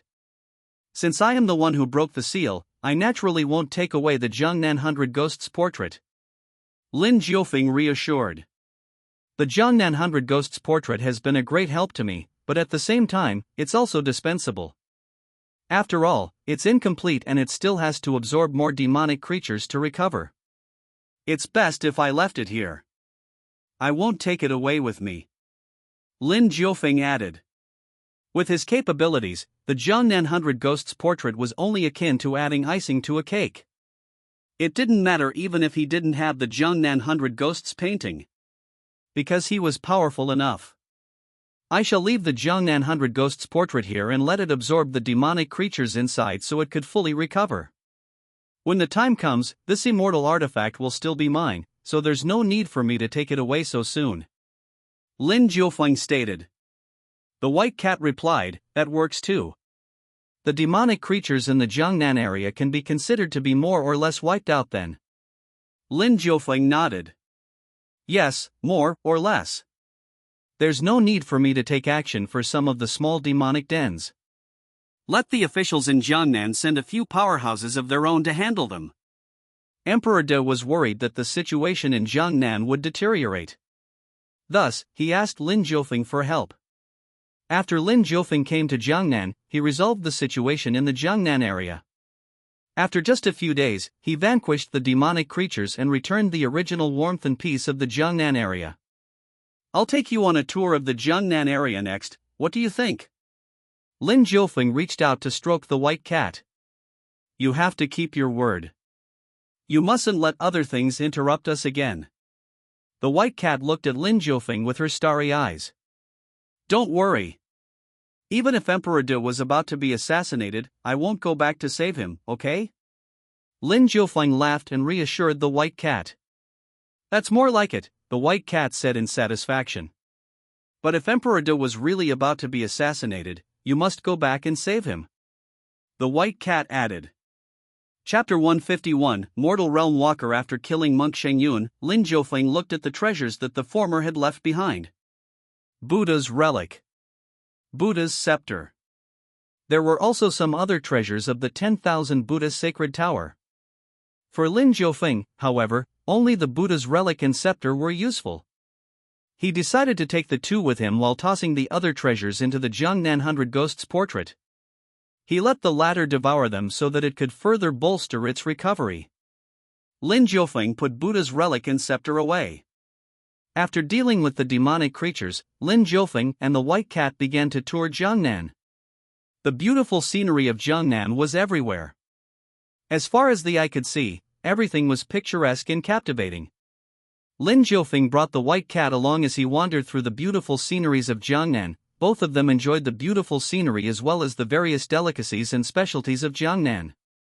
He lived a rather leisurely life, living more comfortably than a god. With Lin Jiufeng by her side, the white cat felt very comfortable throughout. She only concerned herself with enjoying the passing day, as she stopped cultivating altogether. She was in no hurry at all. After all, even if she rushed, it would still take her a few days to make a breakthrough. Moreover, Lin Jiufeng also doted on her. With his powerful cultivation base, it wasn't a problem for him to protect a cat, right? Lin Jiufeng ignored the commotion of the outside world and bought himself a boat. He brought the white cat along and drifted down the river, heading deep into the utopia known as Jiangnan. But the commotion in the outside world was far greater than he had imagined. After Lin Jiufeng entered Jiangnan, he took care of the demonic dens in Dalan Temple and the 10,000 Buddha Sacred Tower, and he also destroyed the 10,000 Buddha Sacred Tower. In just one night, the 10,000 Buddha Sacred Tower, which had suppressed Jiangnan for 20 to 30 years and had been regarded as one of the major forces in the world by everyone, collapsed. It sank into the West Lake and disappeared without a trace. It was as if it had never appeared before. Such news was shocking. Every major force in the world was shocked speechless to hear this news. They asked around one after another, trying to find out who exactly was it that destroyed the 10,000 Buddha Sacred Tower. But the information that they received vastly differed from each other. The 10,000 Buddha Sacred Tower had just been wiped out, and the news of its destruction spread like wildfire. There were all sorts of rumors, but no one knew who to listen to. But after Lin Jiufeng toured Jiangnan with the white cat for a few days, the information about the mysterious powerhouse gradually became clearer. The person who destroyed the 10,000 Buddha Sacred Tower was a powerhouse from the Unrivalled God Dynasty. In an instant, many people inquired one after another. They wanted to know the identity of that powerhouse. But then everyone realized that the one who destroyed the 10,000 Buddha Sacred Tower was that same mysterious powerhouse who had protected the Unrivalled God Dynasty several decades ago.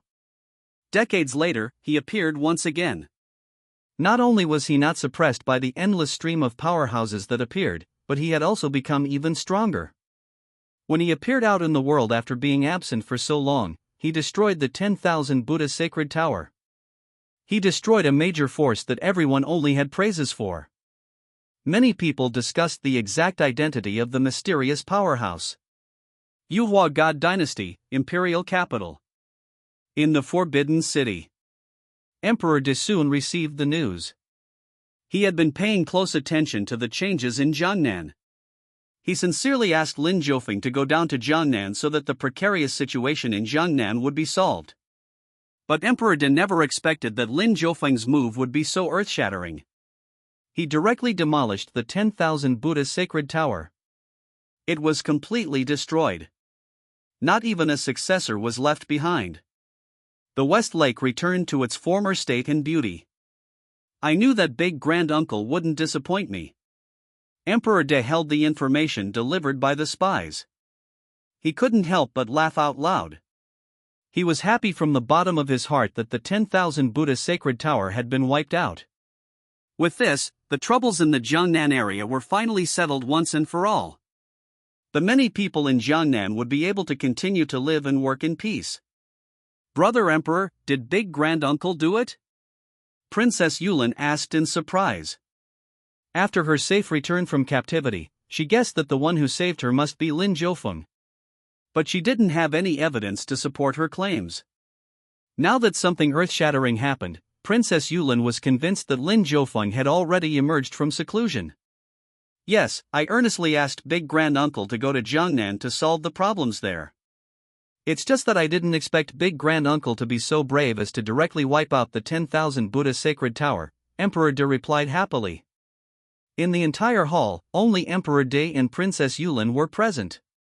Thus, there was no need for them to hide anything when discussing this matter with each other.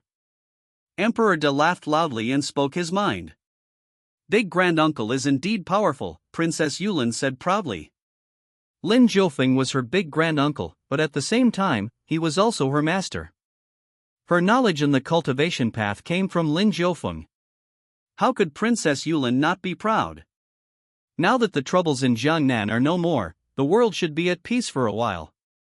Big Grand Uncle is indeed the firm pillar of support for the Unrivalled God Dynasty.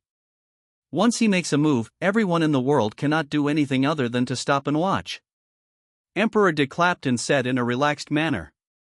The burden that had been weighing on him during this period of time had become lighter. It was Lin Jiufeng who helped him bear the pressure. Lin Jiufeng didn't make a personal appearance in the world. He only wiped out a major force in secret, but the effect was still rather excellent. When will Big Granduncle be back? Princess Yulin asked expectantly. She wanted to see Lin Jiufeng. She wanted to see him and ask him for advice. Big Granduncle might not be coming back for the time being. He said that he wants to travel the world, Emperor De replied softly. I see, Princess Yulin looked disappointed. There's no need to be sad. As long as your cultivation base continues to rise, you will definitely be able to see Big Granduncle someday. Emperor De comforted Princess Yulin. Princess Yulin nodded and said firmly, I will definitely work hard to improve. Whilst I was being held captive by that swordsman, I have been in the midst of comprehending a new sword path. Give me time, and I will definitely catch up to Big Granduncle. How are the injuries of that son of the Millennium Sword God? Emperor De asked. He's much better now, but he still needs to recuperate. He has already agreed to stay in the imperial capital of the Unrivalled God Dynasty to look for his father's corpse. When necessary, he will help us, Princess Yulin replied. That's good. With a powerful swordsman like him on our side, our Unrivalled God Dynasty will have an additional source of confidence. This way, we will have another helper when facing the overbearing members of the primordial Chaos Dao sect. Emperor Yuan stated solemnly. Brother Emperor, is that person from the primordial Chaos Dao sect still so arrogant and overbearing? Princess Yulin asked with a frown. The people of the primordial Chaos Dao sect claim that they patrol the world on behalf of the heavens and supervise it. The person in charge in this current generation is called Taoist Priest Daoi. Their sect believes that according to the will of heaven, emperors aren't allowed to cultivate the Tao, aren't allowed to live forever, and aren't allowed to interfere with the world. The throne of the emperor must be passed down from generation to generation. No lone emperor is allowed to sit on the throne forever. Emperor Yuan explained tirelessly. How nosy! Princess Yulin said indignantly. Making emperors stop cultivating the Tao and making emperors unable to live forever, was this something that a Taoist priest should care about? Emperor De added. I've already looked up some information about the previous era. I have some of their information with me. The major forces of the world's Tao sects are the Xuanhuang sect and the primordial Chaos Tao sect. The Xuanhuang sect is a sect purely for cultivators only, while the primordial Chaos Tao sect has fused with the secular world. These two sects have their own strengths and weaknesses. But compared to the Xuanhuang sect that's detached from the secular world, the primordial Chaos Tao sect is much more troublesome to handle. They are involved in the affairs of the mortal realm. Every generation of disciples that have completed their training will obtain the identity of a mortal realm walker. They would travel around the mortal realm and patrol the world on behalf of the heavens and supervise every emperor in the mortal realm, forbidding them from cultivating the Tao.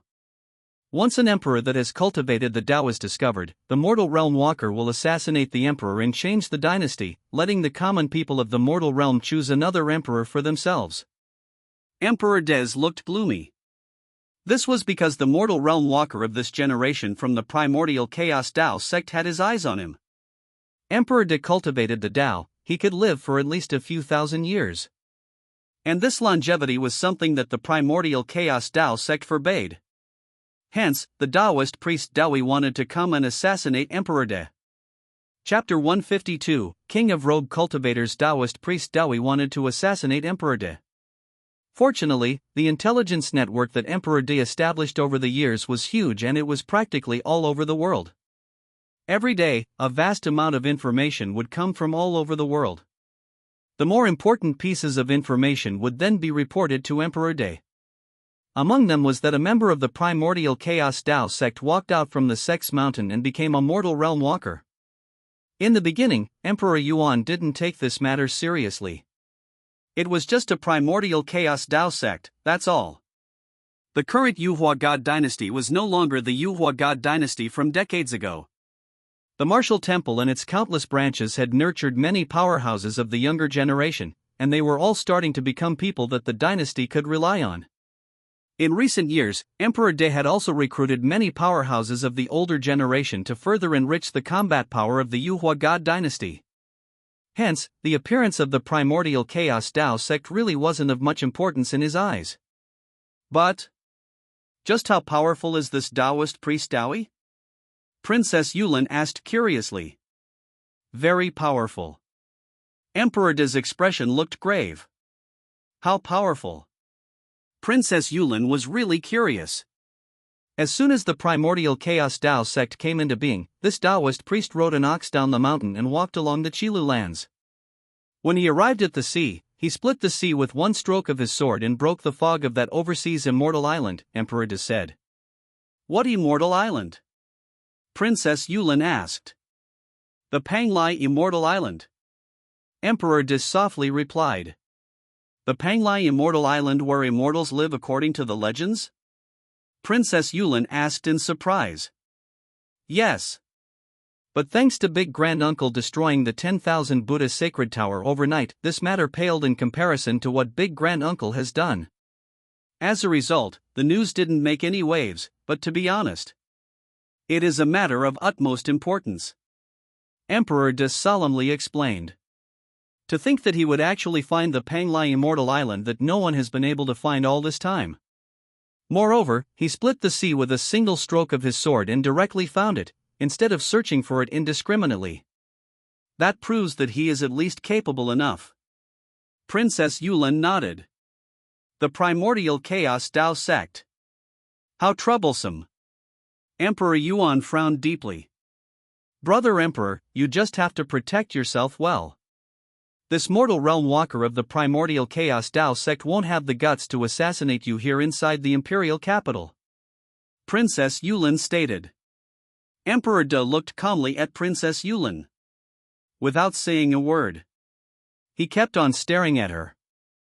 Princess Yulin raised an eyebrow and looked at Emperor De suspiciously. Don't tell me that he's already here? Emperor De sighed. After he split the sea with one stroke of his sword, he caught a powerful rogue cultivator overseas. He sent this rogue cultivator to come and inform me that he would come to the imperial capital in the near future to take my head. He also said that I should choose my successor as soon as possible. He wouldn't dare. Princess Yulin's face turned cold. She looked valiant as she shouted coldly. Is the imperial capital of our Yuhua God Dynasty a place where he can act wantonly? Princess Yulin added angrily. I will do my best in handling this problem. It's about time to mobilize the powerhouses that I have recruited over the years, Emperor De replied confidently. The Yuhua God Dynasty covered a vast expanse of land and they also had a lot of excellent and special resources. Emperor De himself took out many treasures to recruit powerhouses. In the end, he had accumulated a large batch of powerful experts. In addition, most of them were powerhouses from the previous era. With this, Emperor Yuan remained confident that he could deal with the primordial Chaos Dao sect. Following the ox-riding Taoist priest's sword that split the sea, the Panglai Immortal Island appeared in the mortal realm. Although this news was overshadowed by Lin Jiufeng's extermination of the 10,000 Buddha sacred tower, some people still noticed its appearance. It just didn't spread like wildfire. But every top faction and major forces in the world knew that the primordial Chaos Dao sect had come into being. The mortal realm walker of the current generation from their sect rode an ox to the seaside. With a stroke of his sword, he split open the sea and opened a path to the Panglai immortal island that remained hidden for a very long time. Then, this Taoist priest Dawi defeated a rogue cultivator overseas with a strike of his sword and sent him to the imperial capital of the Yuhua God Dynasty to inform Emperor De that he should establish a crown prince while he still had the time. Moreover, he announced that he was going to kill Emperor De. This couldn't even be considered to be an assassination anymore. He planned on directly going to the imperial capital to kill the emperor. This matter spread along with Lin Jiufeng's extermination of the 10,000 Buddha sacred tower, causing a heated discussion among the powerhouse of the current and previous eras. Many people began to pay attention to the mortal realm walker of the primordial chaos Tao sect. At the same time, they wanted to see how the Yuhua God Dynasty would respond to their blatant threat. The Yuhua God Dynasty was in the limelight in the Jiangnan area right now. The dynasty had wiped out a major force. Everyone currently had their eyes on the Yuhua God Dynasty. In the past few decades following Lin Jiufeng's seclusion, the Yuhua God Dynasty had always kept a low profile. It didn't stand out and quietly developed to improve itself. Just when the sects and cultivators of the world thought that the Yuhua God Dynasty wasn't as powerful as it was decades ago, Lin Jiufeng came out of seclusion. His first move shook the world and silenced the hubbubs. Those who originally wanted to make a move on the Yuhua God Dynasty chose to remain silent. They decided to continue their observation. The appearance of Taoist priest Dawi gave them hope. The primordial chaos Tao sect was one of the major sects of the world. It wasn't any worse than the Quanjin sect that had produced an immortal in the past. But the mortal realm walker in this generation wasn't very famous. Even in the previous era, Taoist priest Dawi didn't have that much of a reputation. Hence, when he appeared in the world and rode an ox down the mountain, he didn't cause that much of a stir. But after he split the sea with his sword and found the Panglai immortal island that no one had been able to find for several generations, he became famous all of a sudden. People began to pay attention to his movements. They also paid attention to the imperial capital of the Yuhua God Dynasty. All sorts of news spread like wildfire. The mortal realm walker of the primordial chaos Tao sect has reached the Shanghai stronghold. He stopped at the Shanghai stronghold for a day. Then, he headed towards the Taihang Mountains. He is now very close to the imperial capital. Taoist priest Dawi is sleeping on an ox. The green ox is walking leisurely. It will probably be more than 10 days before he arrives at the imperial capital. Over the past few days, news after news had been passed around. People gradually began to look forward to the confrontation between the two forces. The mortal realm walker seemed to be very powerful. It made one look forward to the fight between the two titans. The key was that no news came from the imperial capital of the Yuhua God Dynasty in the face of such a situation. The current emperor, Emperor De, sat steadily in the Forbidden City as if he didn't know anything. People looked forward to Forbidden City's response. Just as Taoist priest Dawi arrived at the foot of the Taihang Mountains, the imperial capital responded. The king of rogue cultivators from the previous era, Li Chengfeng, left the imperial capital and is now headed for the Taihang Mountains. As soon as this news came out, the entire cultivation world boiled over. Li Chengfeng, he is a big shot. How was he recruited by the Yuhua God Dynasty? I'm also very curious. Li Chengfeng has been a lone wolf all his life. He didn't join any organization and is regarded as the king of rogue cultivators. Every major sect and faction couldn't do anything about him, so why would he join the Yuhua God Dynasty?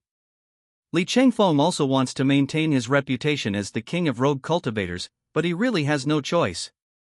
The Yuhua God Dynasty has tempted him too much. The Yuhua God Dynasty has a lot of treasures and resources in their hands. If the Yuhua God Dynasty offered me the same as they did to Li Chengfeng, I will be willing to help them too. This is going to be a good show. The king of rogue cultivators and the mortal realm walker are about to fight. I can feel it. Following Li Chengfeng's appearance, the cultivation world itself became fervent in their discussions. Even Lin Jiufeng, who is currently in a quaint peach blossom village in the Jiangnan area, managed to hear about these recent events. Lin Jiufeng and the white cat soon understood the entire thing from the very beginning. The white cat looked at Lin Jiufeng speechlessly. Lin Jiufeng was right. Someone was going to kill Emperor De. Lin Jiufeng looked at the white cat's speechless expression and laughed out loud. Don't worry, since I said that I won't go back, I won't go back. Chapter 153, questioning the motives. The matter between the mortal realm walker and Emperor De stirred up a lot of commotion. But since Lin Jiufeng had agreed to accompany the white cat on their tour of the Jiangnan area, he wouldn't give up on it halfway. What if Emperor De actually died? The white cat asked. The subordinates that Emperor De has groomed over the years and the powerhouses that he has recruited are all over there. There's no need to worry. Didn't everyone say that the king of rogue cultivators from the previous era went out to stop the mortal realm walker? Lin Jiufeng stated. What if? The white cat asked. What if? Lin Jiufeng thought for a while. There's no what if. I believe in Emperor De. Lin Jiufeng smiled gently. Counting the time, Monk Fusan should already be at the imperial capital. With him around, Emperor De's safety should be guaranteed. We just need to pay attention to the various rumors. After so many years, Emperor De is a child no more. He is already a grown-up. Lin Jiufeng explained. He looked at the peach blossom forest outside the peach blossom village and drank a mouthful of peach blossom brew, feeling relaxed and at ease. Meow. The white cat called out sweetly. She stuck out its pink tongue and licked the peach blossom brew. Her eyes immediately narrowed into crescent moons. Every cultivator in the world paid close attention to this matter. The mortal realm walker of the primordial chaos Dao sect was facing the king of rogue cultivators from the previous era. The two sides were definitely on the verge of reaching their previous peaks. They couldn't be underestimated. People also dug up the deeds of the king of rogue cultivators, Li Chengfeng. He made a name for himself when he was young and was a descendant of an aristocratic family. But before he turned 15, his family was annihilated and with their properties taken away, nothing from his family remained. He became an orphan at the age of 15 and soon became a rogue cultivator. In times of adversity, one's character could be tempered. The faction that exterminated Li Chengfeng's family was a major sect. He didn't have a good impression of every sect in the cultivation world at all. He refused to join any of the major sects and travel through the martial world alone. In the days to come, while improving his cultivation base, he secretly killed his enemies. Finally, 10 years later, he killed the culprit of that incident by the East Sea shores. But these were Li Chengfeng's life experiences, not the glory of his life. The most glorious moment of his life was when the immortal of the Quanjin sect was still in this world. He went over to the Quanjin sect to challenge that immortal. He drew his sword against the immortal. And after supposedly just one strike, the immortal stopped attacking. Li Chengfeng was injured and he stumbled away from Quanjin sect. Everyone had paid attention to their duel back then. Not only did everyone not look down on Li Chengfeng, but they were instead shocked by him. He drew his sword against the immortal. The presence of his sword burned like a raging fire, alarming the immortal. Then, the immortal struck him. The strike was made by an immortal, but it didn't kill Li Chengfeng. It didn't matter whether the immortal didn't manage to kill Li Chengfeng or that he was lenient and didn't want to take Li Chengfeng's life. In any case, Li Chengfeng had fought with an immortal before and managed to survive the ordeal. Everyone knew that he had drawn his sword against an immortal. The title of the King of Rogue Cultivators was then given to him. This was the story of the King of Rogue Cultivators, Li Chengfeng. He fought and won countless times in his life, but the people of the world only remembered that he once drew his sword against an immortal and then lost. But despite his loss, the public's opinion of him rose a lot. Therefore, in a battle, the target's reputation was also important to bolstering one's influence. Li Chengfeng's lifelong enemies weren't as influential as the immortal in that battle. He had won countless times in his life, but it wasn't as significant as the one where he lost. This was enough to prove that in the eyes of the people, immortals were powerful, terrifying, and distinguished. Since the people of the world found out everything about Li Chengfeng, they naturally figured out the origins of Taoist priest Daoi too. As the mortal realm walker of this generation from the primordial chaos Dao sect, he should have received the worship of the people in the world the moment he came down from the mountain. But the origins of Taoist priest Dawi were very mysterious, no one knew about him. Everyone dug for more information. But in the end, the only information they managed to learn was about Taoist priest Dawi's master. In the previous era, there was a divine dynasty called Taichu. The emperors of the Taichu God Dynasty also liked to cultivate, but because the primordial chaos Tao sect was patrolling and supervising the world back then, they discovered the emperors who cultivated in the Tao. No matter how powerful the Taichu God Dynasty was, they didn't allow it. The Taoist priest Dawi's master assassinated the 9 emperors of the Taichu God Dynasty in succession, causing the members of the royal family of the God Dynasty to tremble in fear. When the newly ascended emperor saw the primordial chaos Tao sect, he was truly terrified from the bottom of his heart. This information came from those people from the previous era. To summarize, they dug up some of the Taoist priest Dawi's past. Many details could be hidden in the past. If no one didn't mention them, one would never think of them. I finally understand why the primordial chaos Tao sect targeted the Yuhua God Dynasty the moment it came into being. Some people guessed the conflict between the Taoist priest Dawi and Emperor De. There were no personal grudges between them, it was just that their ideals and principles greatly contrasted each other. If what you have done violates my rules, I will come and kill you. I don't care who you are. Taoist priest Dawi was being observed by many scouts from all sorts of factions and forces in the dark every day. Because they knew that he was very powerful, the scouts didn't dare to approach him. They could only watch silently and report the news quickly to their masters. Taoist priest Dawi, who was being observed every day, didn't look uncomfortable at all. Instead, he traveled leisurely, not worried about Li Chengfeng's arrival at all. What's more, in order to let Li Chengfeng find him as soon as possible, Taoist priest Dawi even made the yellow ox carrying him wait for half a day without moving. Li Chengfeng thus came. He was a young man who carried the spring breeze and warmth of the sun with him. Kid, move aside. Taoist priest Dawi patted the back of the big yellow ox. He had stopped in the middle of the forest, enjoying the scenery around him. He sized up Li Chengfeng, then pursed his lips. You're already so old, yet you're still pretending to be young. You're really something. Li Chengfeng walked over from afar. In just a few steps, he directly arrived in front of Dawi. Should I take that as you being jealous of me? Li Chengfeng asked with a smile. Taoist priest Dawi looked like a very ordinary old man with a pot-bellied stomach and slightly tanned skin. I'm jealous of you? What a joke! Taoist priest Dawi shouted coldly. If you're not jealous of me, then move aside and stop heading for the imperial capital of the Yuhua God Dynasty, Li Chengfeng replied solemnly. Dream on. You can have everything in your dreams, Taoist priest Dawi said disdainfully. Are you really going to kill Emperor De of the Yuhua God Dynasty? Li Chengfeng asked. Yes. Taoist priest Dawi nodded. Why? Li Chengfeng raised his brows. He is a cultivator. His cultivation base will allow him to live for 1,000 years. How can there be a 1,000-year-old emperor in this world? Taoist priest Dawi replied. As for you, the king of rogue cultivators, your title is so awe-inspiring and powerful, but to think that you would actually join the Yuhua God Dynasty.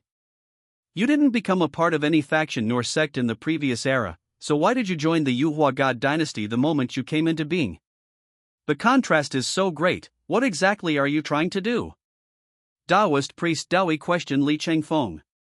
Li Chengfeng had never been weaker than anyone in his generation.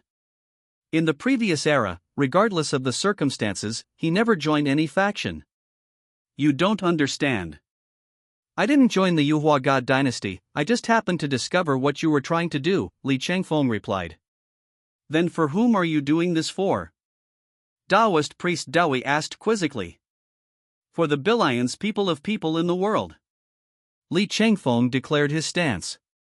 Chapter 154, The Defeat of the King of Rogue Cultivators.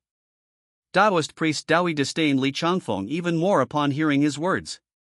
Every living thing in the world eventually returns to the cycle of life. The birth, death, illness, and the old age of living beings are also a kind of fate. We cultivators should follow the will of the heavens and it. Since ancient times, there has never been an everlasting general or an everlasting dynasty. Mortals only live for 100 years, so no sovereigns are allowed to cultivate to follow that will. Taoist priest Daoi coldly explained. Since the emperor enjoys the worship of the common people, he should have the same lifespan as the common people. It has been a taboo since ancient times for the emperor to live so long that he can be considered practically immortal. Taoist priest Daoi added. His master was the previous mortal realm walker of the primordial chaos Tao sect. In the previous era, there was also a god dynasty that tried to escape fate and cheat the heavens. Their emperors cultivated the Tao and surpassed the mortals. Thus, his master assassinated 9 emperors in a row, killing so many of them that the royal family of the Taichu God dynasty no longer dared to raise one of them as the future emperor. In the end, they chose a 3-year-old child to ascend the throne. Taoist priest Daoi was determined to inherit his master's legacy and establish the same rule in this era on behalf of the primordial chaos Tao sect. Therefore, the emperor of the Yuhua God dynasty must never cultivate the Tao. Any emperor who broke this rule must die. Li Chengfeng looked at the fat Taoist priest riding the ox and said with an unhappy expression, "Your primordial chaos Tao sect has quite a few schools of thought, each of them saying that they inherited the will of the heavenly Tao. Some people live in seclusion in the mountains and forests, wholeheartedly cultivating the Tao, while some have a foothold in the secular world, freely roaming the vast seas and the highest mountains. Only you people of the primordial chaos Tao sect have inserted your hands into a dynasty of the mortal realm and have been constantly interfering in the affairs of others. You bunch of hypocritical Taoist priests want to kill the emperor, but do you know what will happen to the common people who have been living peacefully under this big tree called the Yuhua God dynasty if you really killed the current reigning emperor? That's right. You guys never thought about the consequences of your actions. In the eyes of you Taoist priests who cultivate the Tao, common people who only have 100 years of life are nothing. If they die, so be it. You guys want to kill the emperor just for yourselves. Stop pretending to be so benevolent and righteous. Don't keep talking about the heavenly Tao, it's disgusting." Li Chengfeng stood in front of Taoist priest Daoi with a mocking look in his eyes. He would never believe the Taoist priest Daoi words. The people of the world are ignorant. Even a person like you, the king of rogue cultivators, is like them. It seems that your comprehension of the Tao isn't that good, to think that you would be that ignorant. Taoist priest Daoi sneered. There's no need for you to comment on my understanding of the Tao. I only know one thing, and that is that in the 20 years since I came into being, I have wandered around the world and explored the world in all directions. Other than the Yuhua God dynasty, the common people in other places are living a life worse than death. The quality of their lives cannot even compare to a stray dog in the Yuhua God dynasty.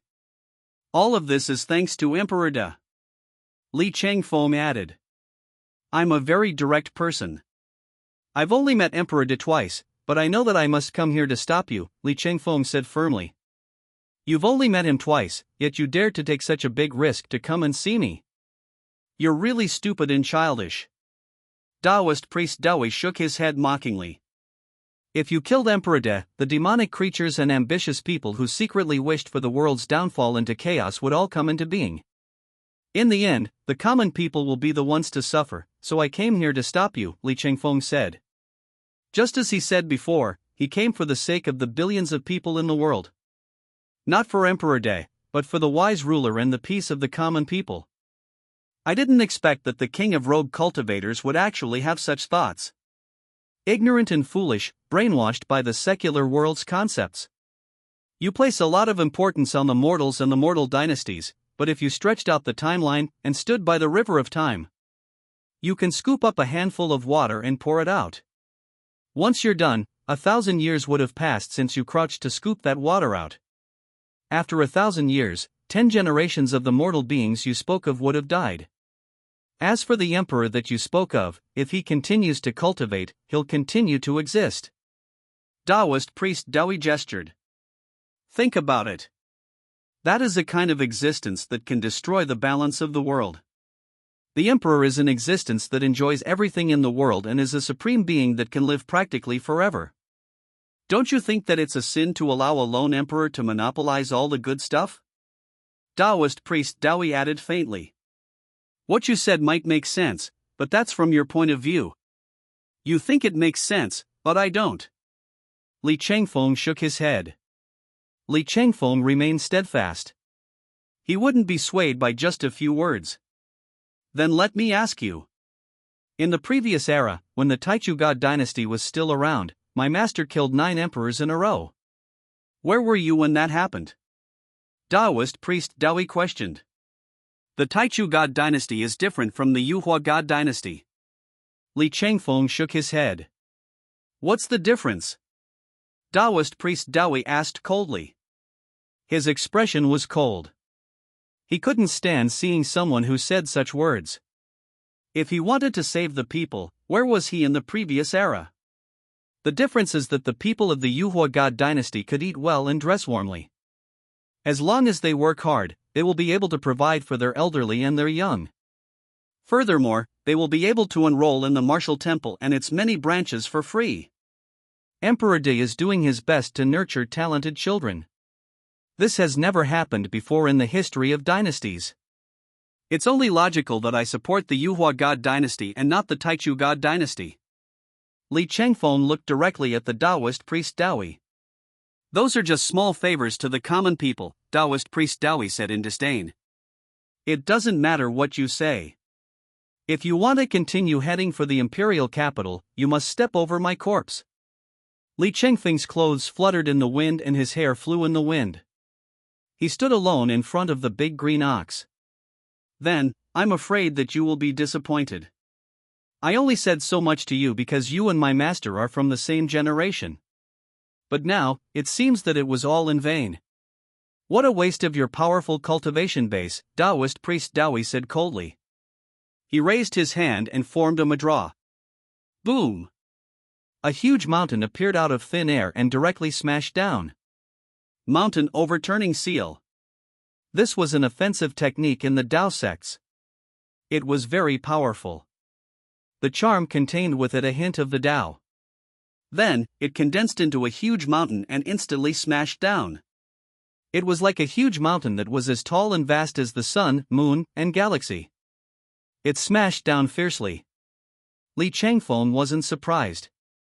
The image of a vast mountain range appeared behind him in response.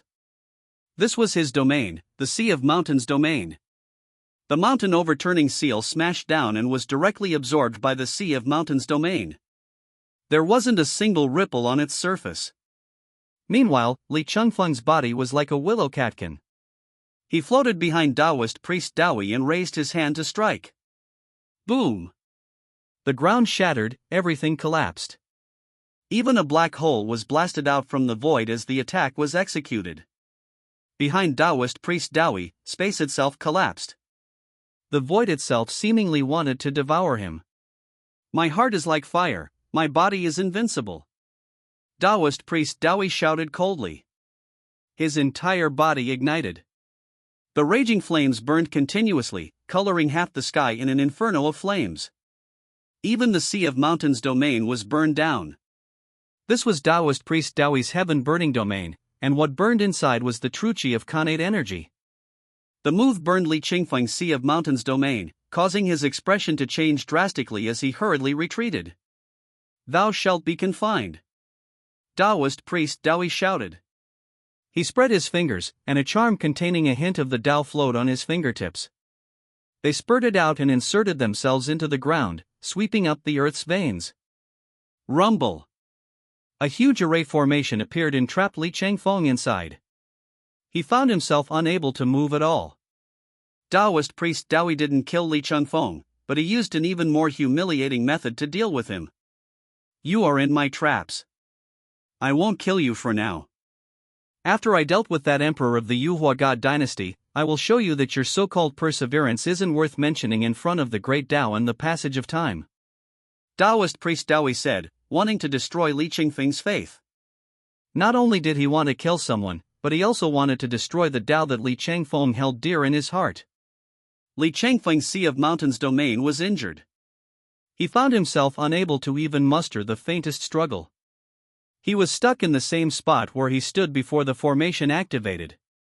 He frowned and looked at Taoist priest Dowie, who was already on his journey to the imperial capital. At this moment, Emperor De's life and death were no longer just about the common people.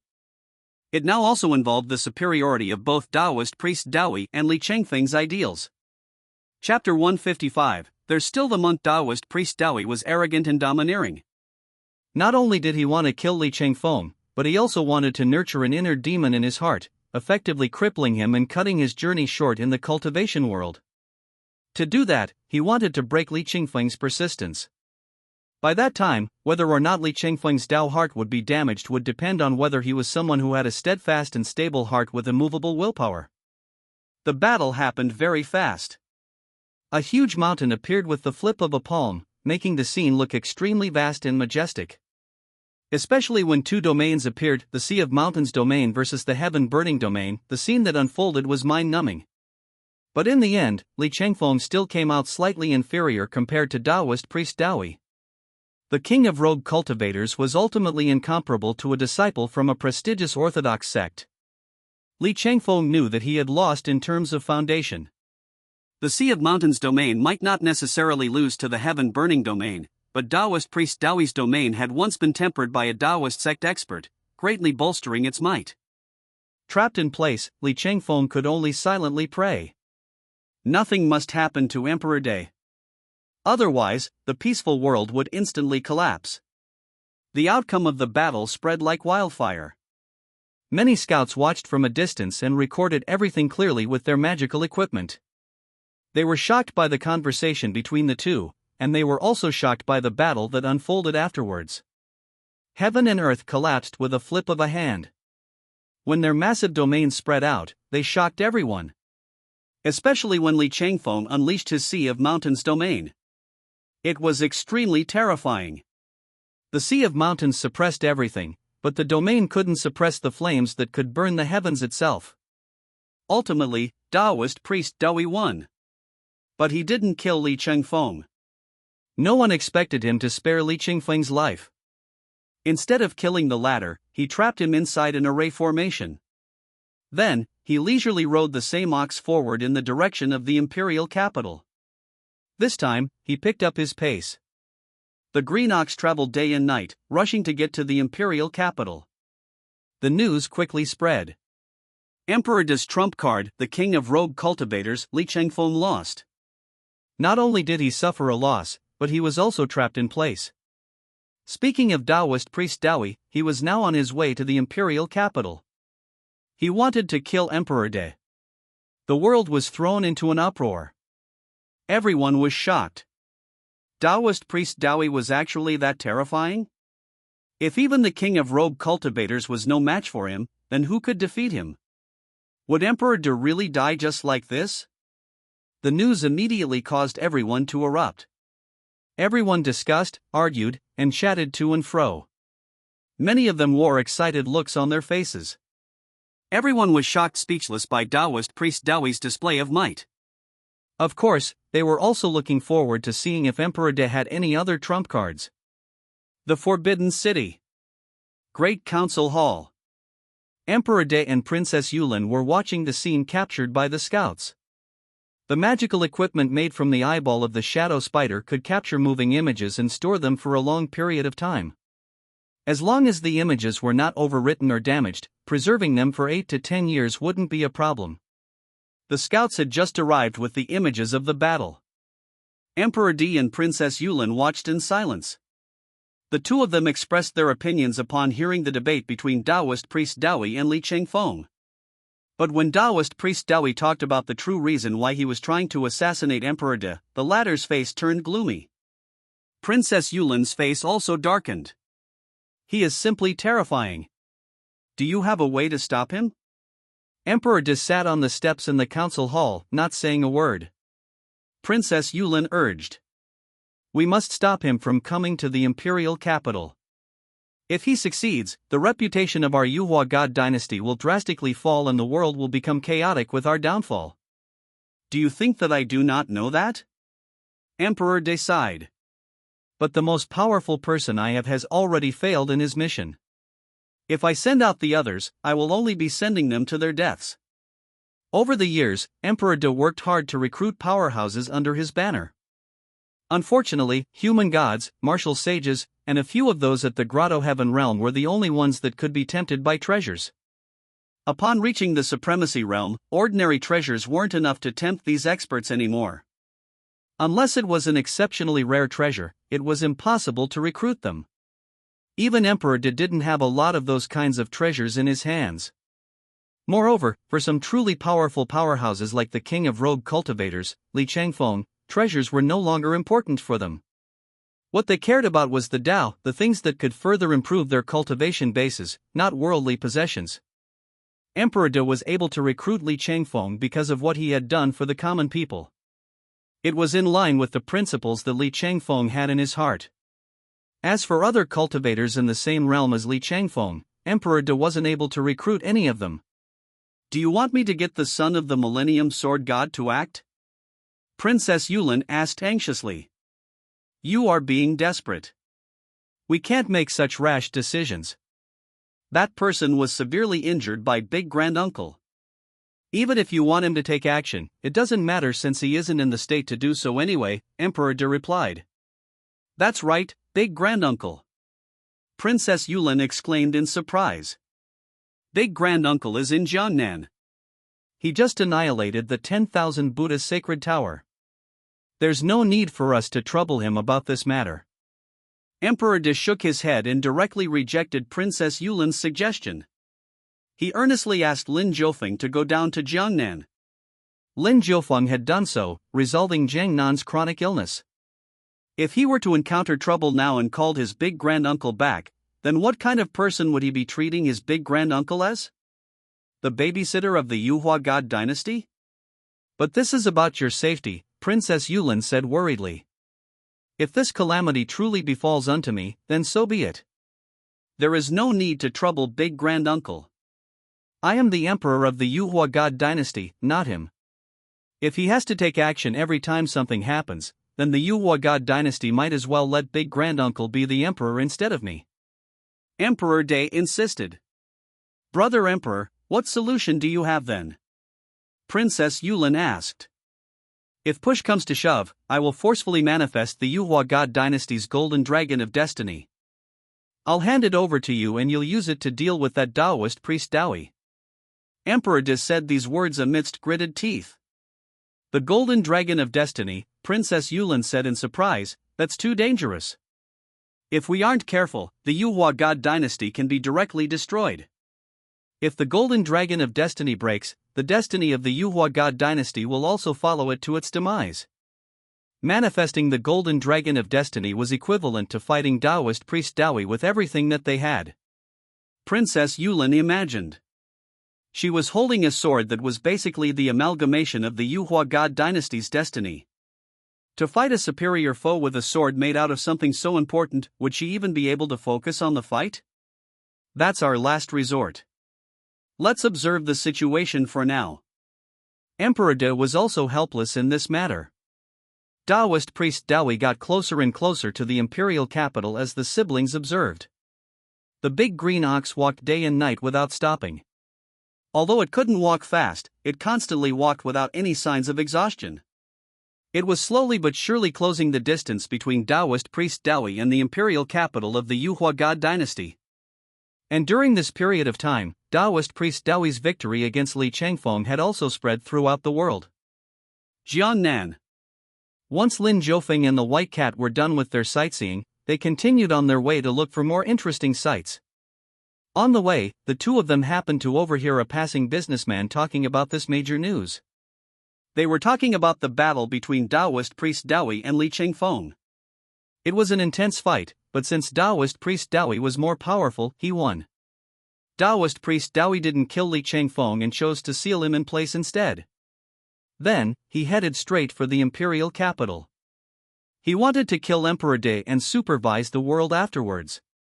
Lin Jiufeng and the White Cat followed behind them, listening quietly. I didn't expect the Taoist priest Dowie to be so powerful, Lin Jiufeng lamented. Aren't you worried about Emperor De's safety at all? The White Cat asked curiously. This Taoist priest Dawi was about to fight his way to the imperial capital.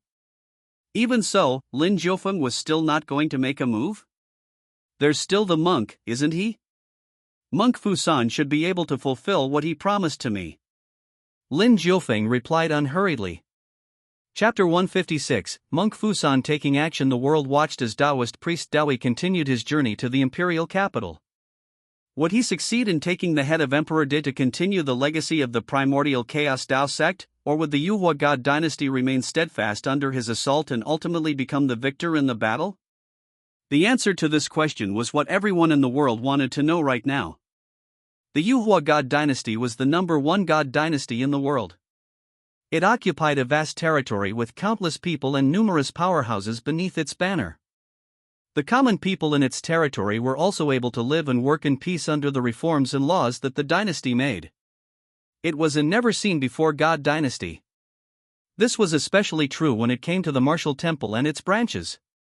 They enrolled students for free, taught students for free, and imparted profound martial arts and cultivation techniques to their students so that they could nurture and display their talents. It could be said that wherever the Xuanhuang God dynasty's territory existed, the martial temple and its branches would follow. What the God dynasty had done was an unprecedented achievement. The martial temple and its branches had now also become the foundation of the Xuanhuang God dynasty. Every year, many students from the martial temples often became officials in the imperial court. Of course, many of them also developed their own careers with the skill sets that they had learned in the martial temples. But no matter where they went, they would forever remember that they were citizens of the Xuanhuang God dynasty. They would also forever remember the Xuanhuang God dynasty's benevolence towards them. Now that the Xuanhuang God dynasty had encountered such difficulties, the people that benefited from the God dynasty's grace anxiously paid attention to the outcome. Many scouts and spies paid close attention to the whereabouts of Taoist priest Dawi every day. Every day, he was closer to the imperial capital than yesterday. But the imperial capital never reacted to his threat at all. It seemed that after Li Qingfeng's defeat, the Xuanhuang God dynasty no longer had any powerhouses. This caused apprehension to the people who were concerned about the Xuanhuang God dynasty. It seemed that Taoist priest Dawi would succeed. The world guessed right. Emperor De truly didn't have any powerhouses that could contend against Taoist priest Dawi. Technically, he still had those whom he personally nurtured, but they were still too early into their development. Sending the people he recruited and nurtured out there to fight Taoist priest Dawi was tantamount to sending them to their deaths. His only trump card was the Xuanhuang God dynasty's Golden Dragon of Destiny. The Golden Dragon of Destiny was condensed from the destiny of a God dynasty. It had the potential to defy the heavens. But Emperor De couldn't make up his mind. If the Golden Dragon of Destiny was destroyed, the Xuanhuang God dynasty would cease to exist. Therefore, he was waiting for Taoist priest Dawi to arrive. He was waiting for that fateful fight to the death. The people who cared about the dynasty were anxious, but neither Emperor De nor Taoist priest Dawi seemed worried. One sat steadily in the imperial capital, looking at Taoist priest Dawi from afar. The other still gave off the image of a leisurely Taoist priest riding a green ox. He advanced dozens of miles on the road every day as he continued on his way to the imperial capital of the Xuanhuang God dynasty. 7 days passed just like that. Climbing over mountains and crossing waters, Taoist priest Dawi finally arrived before the gates of the Xuanhuang God dynasty's imperial capital. Today, there were very few people outside the imperial capital. After such a long time, everyone came to know that Taoist priest Dawi was coming to take Emperor De's head. Those who were afraid had long left the imperial capital, planning to seek refuge elsewhere. Those who firmly believed that the Xuanhuang God dynasty would emerge victorious remained in the capital, but they didn't dare to wander around. The gates of the imperial capital were open. But no one was guarding it. No one entered nor left. In the daytime, the capital was eerily quiet when it was usually bustling and packed with people to the brim. Occasionally, someone would walk by with their heads lowered. They would walk past in a hurry to return to their homes after finishing some work. Taoist priest Dawi stopped outside the imperial capital of the Xuanhuang God dynasty. He hopped off the green ox. His expression remained indifferent as he pointed at the forbidden city with his finger. The Emperor of the mortal realm has cultivated the Tao with the intention of obtaining longevity that surpasses the common people. His actions have violated the heavenly Tao. Emperor! Come out here and accept your death. His shout reverberated throughout the imperial capital of the Xuanhuang God Dynasty. Everyone heard his shout, including both Emperor Di and Princess Yulin, who were in the Forbidden City. Emperor Di's face turned cold. Dressed in a python robe, his aura became boundless and majestic. He stood and looked at Princess Yulin, saying, "I am about to manifest the golden dragon of destiny. I will hand it over to you. Go out there and fight to the death with him." Princess Yulin nodded. Her eyes remained firm and resolved. If she lost this gamble, the Xuanhuang God Dynasty would cease to exist, and she would perish along with the dynasty. But despite the overwhelming odds, she was willing to give it a try. "Sis, it's been hard on you," Emperor Di said.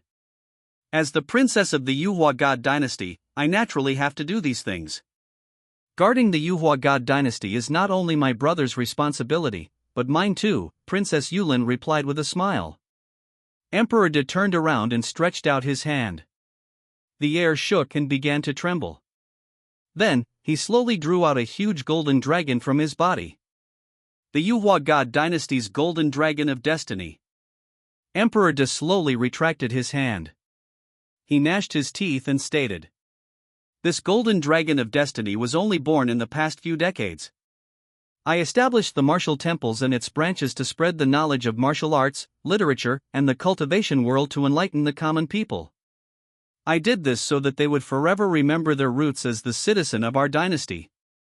The Xuanhuang God Dynasty is an entity that cannot be separated. Thus, this golden dragon of destiny was born." This golden dragon of destiny had just been born not too long ago. It wasn't too powerful just yet, but Emperor Di was truly pushed to a corner by today's events. It was now or never. Princess Yulin looked at this scene with a solemn expression on her beautiful face. She was about to fight Taoist priest Dowie. Just as the golden dragon of destiny was halfway drawn, a deafening sound suddenly rang out. The sound of Sanskrit descending made Emperor Di stop what he was doing. Amit Ba. A massive Buddhist proclamation sounded. In the sky above the imperial capital of the Xuanhuang God Dynasty, an entire mountain appeared. It was the majestic and huge Mount Meru. The mountain itself seemed to be sacred and inviolable. It was as if it was the residence of many bodhisattvas and candidates to be Buddha. An old monk appeared out of thin air and walked out from the Buddhist light. Under the gaze of the many, he walked out of the gates of the imperial capital. He arrived before Taoist priest Dowie. Emperor Di was surprised. "Who is that?" Princess Yulin shook her head in confusion. "I don't know, but to be able to appear at a time like this, he must be a powerhouse that is here to help us. You should keep the golden dragon of destiny first. Put it away so that it won't be damaged." Emperor Di hurriedly put away the golden dragon of destiny and looked at the monk and the Taoist priest behind the gates. It wasn't just Emperor Di. Every expert in the world paid attention to this scene. Looking far into the distance, there were also people watching this scene through the spiritual energy tide. No one had expected that a monk would come to stop Taoist priest Dowie just as he arrived at the gates of the imperial capital. After all, the Xuanhuang God Dynasty and the Buddhist sects were never on good terms. Back then, Emperor Ming had decisively exterminated tens of thousands of Buddhist temples. Moreover, Emperor Di had just recently given the order to destroy the 10,000 Buddhist sacred tower in the Jiangnan area. These events represented the grudges between the Buddhist sects and the Xuanhuang God Dynasty. But at Emperor Di's most dangerous moment, an old monk stood forward. The situation instantly became very interesting to the eyes of many. Before the gates stood Monk Fusan carrying Mount Meru itself. The mountain seemed to be a Buddhist kingdom in the mortal realm. It floated and eventually rested on Monk Fusan's palm. Monk Fusan supported Mount Meru with one hand and placed his other hand in front of his chest. He chanted, Amit Ba. The current Monk Fusan looked completely different from the time that he was suppressing the demonic dens beneath the 10,000 Buddha sacred tower. Back then, he looked unrecognizable as a human being. He looked more like a malicious spirit. But after a few days of recuperation, he recovered somewhat. Now, he looked like an old monk with a charitable appearance. His back was straight and he was wearing a simple white kasaya. Standing in front of Taoist priest Dawi, monk Fusan remained calm and collected. "How should I address you, monk?" Taoist priest Dawi wasn't surprised that someone came out to stop him. He sat on the back of the green ox and asked, "Fusan." Monk Fusan said gently. Taoist priest Dawi raised his brows. "Monk Fusan, the eminent monk of the 10,000 Buddha sacred tower. I once heard my master praising you during the previous era." Taoist priest Dawi recognized monk Fusan. Monk Fusan wasn't surprised at all. Chapter 157, Average Monk Fusan was a famous figure in the previous era. He was an outstanding genius of the 10,000 Buddha sacred tower's younger generation. He belonged in the same generation as Taoist priest Dawi's master. In fact, both of them had personally met a few times. "What did your master praise me for?" Fusan asked curiously. "My master said that you are the monk with the closest realm of enlightenment to Buddha, a very pure person," Taoist priest Dawi replied. "That's a pretty high evaluation. Please express my gratitude to your master for me," said monk Fusan. "But I disagree," Taoist priest Dawi retorted coldly. Fusan looked at Taoist priest Dawi and asked, "Why? You are just an average monk. You can't even differentiate between what is right and wrong." Taoist priest Dawi looked at monk Fusan. He didn't hold back in his words. "How can you say so?" Monk Fusan remained calm as he asked another question. "Was your current ability bestowed upon you by the 10,000 Buddha sacred tower?" Taoist priest Dawi questioned. "Of course. I was abandoned by my family after I was born. It was my master who brought me into the 10,000 Buddha sacred tower and taught me the ways of cultivation which still benefits me till this day." Monk Fusan nodded. "Since you know that your cultivation base was bestowed upon you by the 10,000 Buddha sacred tower, let me ask you, then. Who was it that destroyed the 10,000 Buddha sacred tower?" Taoist priest Dawi coldly asked. Monk Fusan immediately replied, "The Xuanhuang God Dynasty destroyed the 10,000 Buddha sacred tower." "Then, on whose side are you on?" Taoist priest Dawi shouted sternly. "I'm on the Xuanhuang God Dynasty's side." Monk Fusan calmly replied.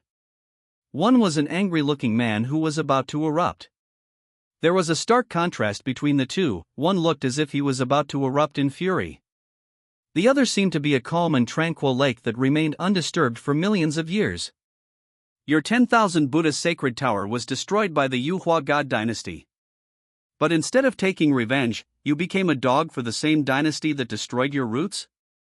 My master was wrong for saying that you are a very pure person." Taoist priest Dawi sneered. He looked down on monk Fusan. This monk actually came to stop him and stood on the side of his supposed-to-be mortal enemy. Monk Fusan had truly wasted the praise that his master had given to him.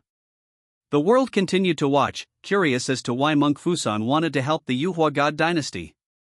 In the previous era, monk Fusan was an outstanding genius. Especially in this era, he was strong enough to become the leader of this brand new era. But his attitude towards the Xuanhuang God Dynasty was incomprehensible. Why was he helping the Xuanhuang God Dynasty? It has to be known that the Xuanhuang God Dynasty had just recently destroyed the 10,000 Buddha sacred tower. The 10,000 Buddha sacred tower that existed for thousands of years was destroyed just like that. Patron, everything in this world has its causes and effects. The destruction of the 10,000 Buddha sacred tower was because it created a cause and received its effect. The reason why I am here now is also that I have also planted a cause and have obtained the resulting effect. Monk Fusan explained. What cause? What effect? What nonsense? You are merely deceiving yourself. What matters is that instead of taking revenge, you're now standing on the side of the enemy that destroyed your 10,000 Buddha sacred tower. Taoist priest Dawi sneered. I can't talk with you on the same page then, patron. Monk Fusan shook his head, not attempting to argue with a fool. The 10,000 Buddha sacred tower was built to suppress the demonic creatures in the demonic dens. But later on, to continuously suppress those demonic creatures throughout the future generations, it developed into a powerful Buddhist sect. In short, the 10,000 Buddha sacred tower was built precisely because of the demonic dens. But with the disappearance of those demonic dens, the 10,000 Buddha sacred tower had also lost its raison d'etre. As for taking revenge? Monk Fusan had never thought of it. In fact, his priority was to express his sincerest display of gratitude for Lin Jiufeng's actions of annihilating the demonic creatures and destroying those demonic dens. If not for Lin Jiufeng, he would have long died alone beneath the 10,000 Buddha sacred tower. But he couldn't possibly explain all of these to Taoist priest Dawi. Thus, Monk Fusan decided to keep his silence. He didn't say anything anymore. Monk, seeing that you are from the same generation as my master, I'll pretend that I didn't see anything. Leave. Taoist priest Dawi uttered coldly. What if I stayed? Monk Fusan asked. What if you stayed? Taoist priest Dawi's eyes turned cold. If you won't leave, then don't blame me for being impolite. I won't show you any mercy. Just remember that if you lost to me, you will lose a lot of face. Monk Fusan waved his hand and said, compared to your master, you're still lacking in the arrogance department. If it were your master, he would have attacked the Forbidden City long ago, yet here you are still talking non-stop. Monk Fusan shook his head and added. Taoist priest Dawi's master was much more arrogant and narcissistic than him. Compared to his master, Taoist priest Dawi was more of a chatterbox than a pursuer of justice. Boom! Taoist priest Dawi was enraged. He tried to persuade this monk with kind words, but Monk Fusan mocked him instead. He became angry that he directly slapped down toward Monk Fusan. The mountain overturning seal erupted once again. It stirred and manifested its terrifying might. The technique he used with the mountain overturning seal was an offensive technique from his sect. It was very powerful, to say the least. A charm containing a hint of the Tao condensed and instantly smashed down. It became akin to a huge mountain that had seemingly overshadowed the sun, moon, and the galaxy itself as it smashed down fiercely at its foe. In the air above the imperial capital of the Unrivalled God Dynasty, a huge mountain appeared out of nowhere and directly encompassed the entire capital. With a rumbling sound, it was about to smash apart the gates of the capital. Taoist priest Dawi was truly furious. The move he displayed was exactly the same when he fought against Li Chengfeng. But this move of his alone couldn't even win against Li Chengfeng. How could he possibly hope to defeat Monk Fusan with this? Monk Fusan raised his hand. The Mount Meru suspended above his palm directly erupted. It transformed into a Buddhist kingdom that shrouded the mountain overturning seal. Rumble. Monk Fusan's body trembled a few times. Your body is very weak. Taoist priest Dawi instantly saw through Monk Fusan's weakness. The mountain overturning seal didn't have any effect against Mount Meru, but when Monk Fusan endured the brunt of the attack with his body, he actually trembled a few times. Of course, his recovery was quick. But it became obvious that his body was inferior to Li Chengfeng. Monk Fusan's cultivation base was much stronger than Li Chengfeng's. He was the one who improved the fastest during the recovery of the world's spiritual energy. Therefore, Taoist priest Dawi immediately guessed that Monk Fusan's physical body itself was the weakest link in the chain. I've recently just come out from a life and death battle. Monk Fusan directly explained. He didn't bother hiding anything. So you've just emerged from a life and death battle, yet you still dared to come here and stop me? Taoist priest Dawi became so angry that he started laughing. If it was your master, I might never appear. But you. Someone like you whose strength is only average won't pose a problem to me. Monk Fusan calmly retorted. Average. Average. Average. Taoist priest Dawi's expression changed. He stared at Monk Fusan and shouted, "You will pay the price for looking down on me." Boom! A streak of heavenly fire descended, followed by a sea of flames. The heaven-burning domain directly appeared, instantly enveloping Monk Fusan. I'm going to burn you to ashes. Let's see how many world-shaking Buddhist relics can be formed from your remains. Taoist priest Dawi shouted coldly. He spread his 5 fingers, and his true qi burst out like a waterfall. It covered the sky and caused it to tremble. Those that saw this move of his were astounded. How terrifying was this heaven-burning domain? There was heavenly fire everywhere, and it was also a more powerful heavenly fire. Monk Fusan, who was surrounded by flames, didn't panic nor kick up a fuss. He remained calm throughout. He raised Mount Meru up with his palm. Then, he pressed down forcefully. Rumble! A Buddhist mountain manifested in the mortal realm. It looked very imposing as it stood in the air. Amidst the boundless flames, the golden body of a Buddha appeared. Its humongous body emanated a majesty befitting to that of Buddha. With a flip of its palm, it looked like a Buddhist swastika was pressing down. The sight of it alone sent chills down to those that dared to look straight at it. This feeling, Taoist priest Dawi watched in shock. Is that the golden body of Buddha? Taoist priest Dawi looked at monk Fusan in disbelief. The monk whom he thought was weak could actually condense the golden body of Buddha? That was equivalent to a cultivator taking half a step into the realm of immortals. As I said, if your master was the one who's here, I might never appear. It's because I haven't perfected this move just yet. My understanding of it is still superficial, to say the least. But against you, it won't be a problem. Because in the eyes of the true powerhouses, you are just average. Monk Fusan muttered softly. The golden body stretched out its hand and pressed down. It gathered the millions of flames in its palm and slapped them down. Boom! Chapter 158, Taoist priest Dawi's defeat. The golden body of Buddha was what most Buddhist cultivators dreamt of achieving. It was a terrifying technique that involved condensing a golden body from a Buddhist dharma. However, it was completely different from Lin Jiufeng's Buddha demon golden body. The latter was a technique created using the golden body of Buddha as the foundation. Of course, it belonged to the same category and was very powerful, but Lin Jiufeng's Buddha demon golden body couldn't compare to the authentic golden body of Buddha.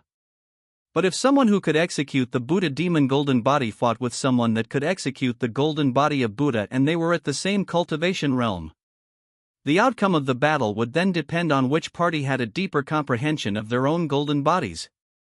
The current monk Fusan could be considered to have stepped on the threshold of comprehension when it came to the golden body of Buddha.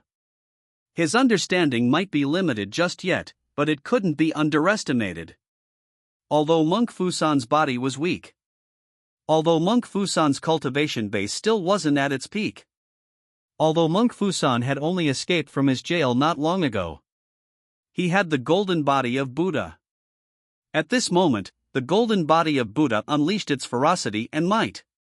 With a single palm, it directly broke the heaven-burning domain. Millions of heavenly flames gathered on its palm as a sign of defiance from the latter, but the flames were unable to harm the palm. Then, it slapped down. The mountains and the rivers shook, the sun and the moon drooped, and everything in the world was overshadowed by the golden giant. Buddhas seemed to have arrived in the mortal realm. To cleanse all evil. The mortals in the imperial capital knelt reverently and prostrated themselves in worship. They wore excited looks on their faces. Some Buddhist believers even quivered in excitement. A true Buddha has appeared. In the Forbidden City, both Emperor Di and Princess Yulin were overjoyed when they saw what was happening. Why is this monk Fusan helping us? Emperor Di was confused. Although he was surprised and amazed by monk Fusan's might, he still couldn't understand why. Why was monk Fusan helping them? After all, it was the Xuanhuang God Dynasty that destroyed the 10,000 Buddha sacred tower. Emperor Di felt that Taoist priest Dawi's words made sense. The Xuanhuang God Dynasty destroyed the 10,000 Buddha sacred tower. Thus, it was considered an anomaly that monk Fusan didn't come here to take revenge.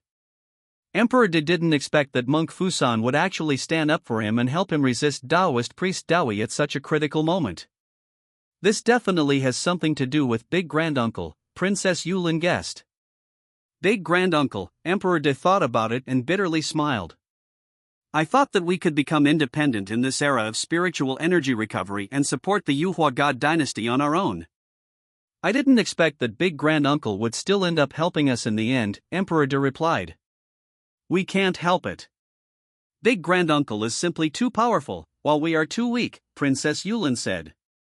We've got to work even harder. We must continue to strengthen ourselves and the Yuhua God Dynasty. One day, I will make sure that Big Grand Uncle is proud of our Yuhua God Dynasty, Emperor De declared. Princess Yulin didn't speak. But behind her, the vague clashing of swords could be heard. Outside the capital, the golden body of Buddha displayed its might. It stood in the air with its upper body in the clouds. Then, it struck down with the Buddha's palm. It was a terrifying display of Buddha's palm. Taoist priest Daoi's expression changed drastically. He couldn't remain as leisurely as he was earlier anymore. I don't believe that this golden body of yours is enough for you to defy the heavens. Taoist priest Daoi let out a long roar as a green light appeared between his brows. Divine Soul Sword. Taoist priest Daoi shouted angrily. He drew his sword with his eyebrows sharply raised. His greatest attack lied not within the heaven-burning domain, but his sword. He had split the sea with his sword after all.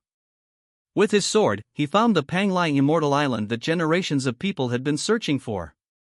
He has continuously nurtured his sword for thousands of years. In his divine soul lied a wisp of green. The wisp of green was a 7-foot-long thin sword. He pulled it out from between his brows and its appearance directly caused the sky to tremble. Taoist priest Daoi directly flew into the sky and slashed out with his sword. Clang! Green light surged. Amidst the lights that filled the sky, a path of blood was created. Green light and Buddhist light interweaved, occupying half the sky, and they were reflected brilliantly in the eyes of everyone. Included in the commotion were the flames of heaven burning. They exploded along with the kaleidoscope of lights. Boom! The world trembled. An explosion of catastrophic proportions spread for thousands of miles. It blew up the clouds in the sky and shattered them layer by layer. The golden body of Buddha disappeared. Taoist priest Daoi also disappeared. Everyone watched without blinking. They didn't dare to relax for a moment. What was the outcome of the fight? The powerhouses thousands of miles away also watched nervously. Who won? If Monk Fusan lost and Emperor De died, the Yuhua God Dynasty would be in trouble. Countless ambitious people in the world would immediately take advantage of the situation. If Taoist priest Daoi lost, the world would become quiet once again. Those ambitious people would hide under the undercurrents and continue to wait for the opportune moment to reveal themselves. So, who won? Tick. Tick. Tick. Just as everyone was waiting, it started raining. At first, 2 drops landed on Monk Fusan's face. Monk Fusan reached out and wiped the rainwater away. He muttered softly, "It's raining." As soon as his words fell, Shuash! The drizzle turned into heavy rain. Many people were drenched, but they couldn't bear to hide from the rain. They still wanted to see who won the fight. Monk Fusan and the big green ox stood quietly close to the gates of the capital. Pooh! All of a sudden, Monk Fusan spat a mouthful of blood. He staggered and he almost fell onto the ground. His blood flowed with the rainwater down below. Day. In the rain, Taoist priest Daoi walked out. His face was pale, but his footsteps were steady. His Taoist robe was obviously messed up, but no matter how one looked at it, his condition looked better than Monk Fusan. Those inside the imperial capital couldn't help but gasp. Their hearts turned cold. Monk Fusan was defeated? Such a powerful monk lost to Taoist priest Daoi? What would happen to Emperor De now? The hearts of those who were concerned about the Yuhua God Dynasty clenched. Especially when Taoist priest Daoi stood before Monk Fusan in the rain. He stretched out his hand and slowly condensed a green sword, pointing it at Monk Fusan. "You lost." Taoist priest Daoi's face turned pale, but he could still muster a fight. Monk Fusan looked extremely weak and his body swayed unsteadily as he stood. If the wind got a little stronger, it might be able to knock him down. But facing Taoist priest Daoi's greensword, Taoist Foshan smiled slightly. Patron, it's your loss. Taoist priest Daoi smiled in disdain. Look at the current situation. My sword is right in front of you. Monk Fusan pressed his palms together and chanted. Amat Ba. Rumble. In the heavy rain, infinite golden light surged and transformed into the golden body of Buddha. It stood 3,000 feet tall, radiating a majestic air. The scene stunned everyone. Then, loud cheers came from the imperial capital. Monk Fusan has emerged victorious. Taoist priest Daoi narrowed his eyes and fell silent. Patron, it's your loss, Monk Fusan said softly. Taoist priest Daoi slowly retreated. He retracted his green sword and gasped weakly. Monk, you've won. But you will definitely lose next time. I might have failed, but next time, it will be my master who will come. Emperor De must die. Taoist priest Daoi turned around and left on his ox. He was very straightforward in his actions. A loss was a loss, after all. Chapter 159, Lin Jiufeng came to visit the battle between Monk Fusan and Taoist priest Daoi shocked the world. It attracted the eyes of everyone and in the end, Monk Fusan emerged victorious. They cheered and became filled with pride for the Xuanhuang God Dynasty. Their catchphrase was once again proven to be true, the Xuanhuang God Dynasty always had benefactors protecting it. The dynasty wouldn't lose. Those who wanted to see Taoist priest Daoi's victory were disappointed. Despite already being so powerful, Taoist priest Daoi still lost. Didn't this mean that the Xuanhuang God Dynasty would be able to continue its reign? In the Forbidden City battered by the heavy rain, Emperor De heaved a sigh of relief. We won. With Monk Fusan's victory, the Xuanhuang God Dynasty would become even stronger than ever. Emperor De was a shrewd man with the skills and intelligence to back him up. He could totally use this opportunity to push the Xuanhuang God Dynasty up to another level and further bolster its development. Princess Yulin asked, why don't we take the opportunity to kill Taoist priest Daoi and tell those cultivators that they will suffer a tragic end if they ever offended our Xuanhuang God Dynasty? Emperor De shook his head and replied, Taoist priest Daoi has the primordial Chaos Tao sect and a powerful master behind him. If we kill Taoist priest Daoi, his master will immediately come over to us for revenge. I know that Monk Fusan won't be able to stop him. Even Emperor De could see it. Monk Fusan was indeed a powerful powerhouse, but he had reached his limit at the battle that recently concluded. It wasn't a problem for him to deal with Taoist priest Daoi, but he definitely wouldn't be able to withstand another grueling battle. Emperor De also wanted to kill Taoist priest Daoi. But today wasn't the opportune moment to do so. Princess Yulin frowned and persuaded. Even if you don't kill Taoist priest Daoi, his master will still come here to kill you. I can still buy myself a little bit of time. As long as we have more time in our hands, I should be able to think of a plan. Emperor De shook his head. He remained calm and composed. Killing Taoist priest Daoi was a good suggestion, but whether he could kill him or not was an entirely different problem. And even if Emperor De could kill the former, the price would be too heavy for him to pay. Thus, he might as well use the momentary respite to think of a suitable plan. It seems that I'm going to be busier than ever before. Emperor De looked at Monk Fusan. Then, he started dealing with the aftermath of the fight. Seeing that Emperor De was starting to get busy, Princess Yulin quietly took her leave. Monk Fusan the city gate in the heavy rain. No one discovered where he went. The results of this battle quickly spread throughout the world. The prestige of the Xuanhuang God Dynasty rose to another level. Those restless factions all stopped in their tracks, waiting for what would happen next. Since Taoist priest Daoi failed, the primordial Chaos Tao sect would definitely make a move. Taoist priest Daoi's move was just the beginning. The Xuanhuang God Dynasty would definitely face a lot of trouble in the future, so they might as well wait a little longer for the turmoil to start. Hence, the battle was just the prelude. Everyone in the world fervently discussed what would happen in the upcoming conflict between the Xuanhuang God Dynasty and the primordial Chaos Tao sect. At this moment, every major faction in the world fell silent in harmony. Emperor De took the opportunity to make arrangements everywhere. He expanded the prestige of the Yuhua God Dynasty, implemented policies, and continued to expand the martial temples and its branches. Wherever the sun and the moon shone, wherever the river flowed, there would be a martial temple.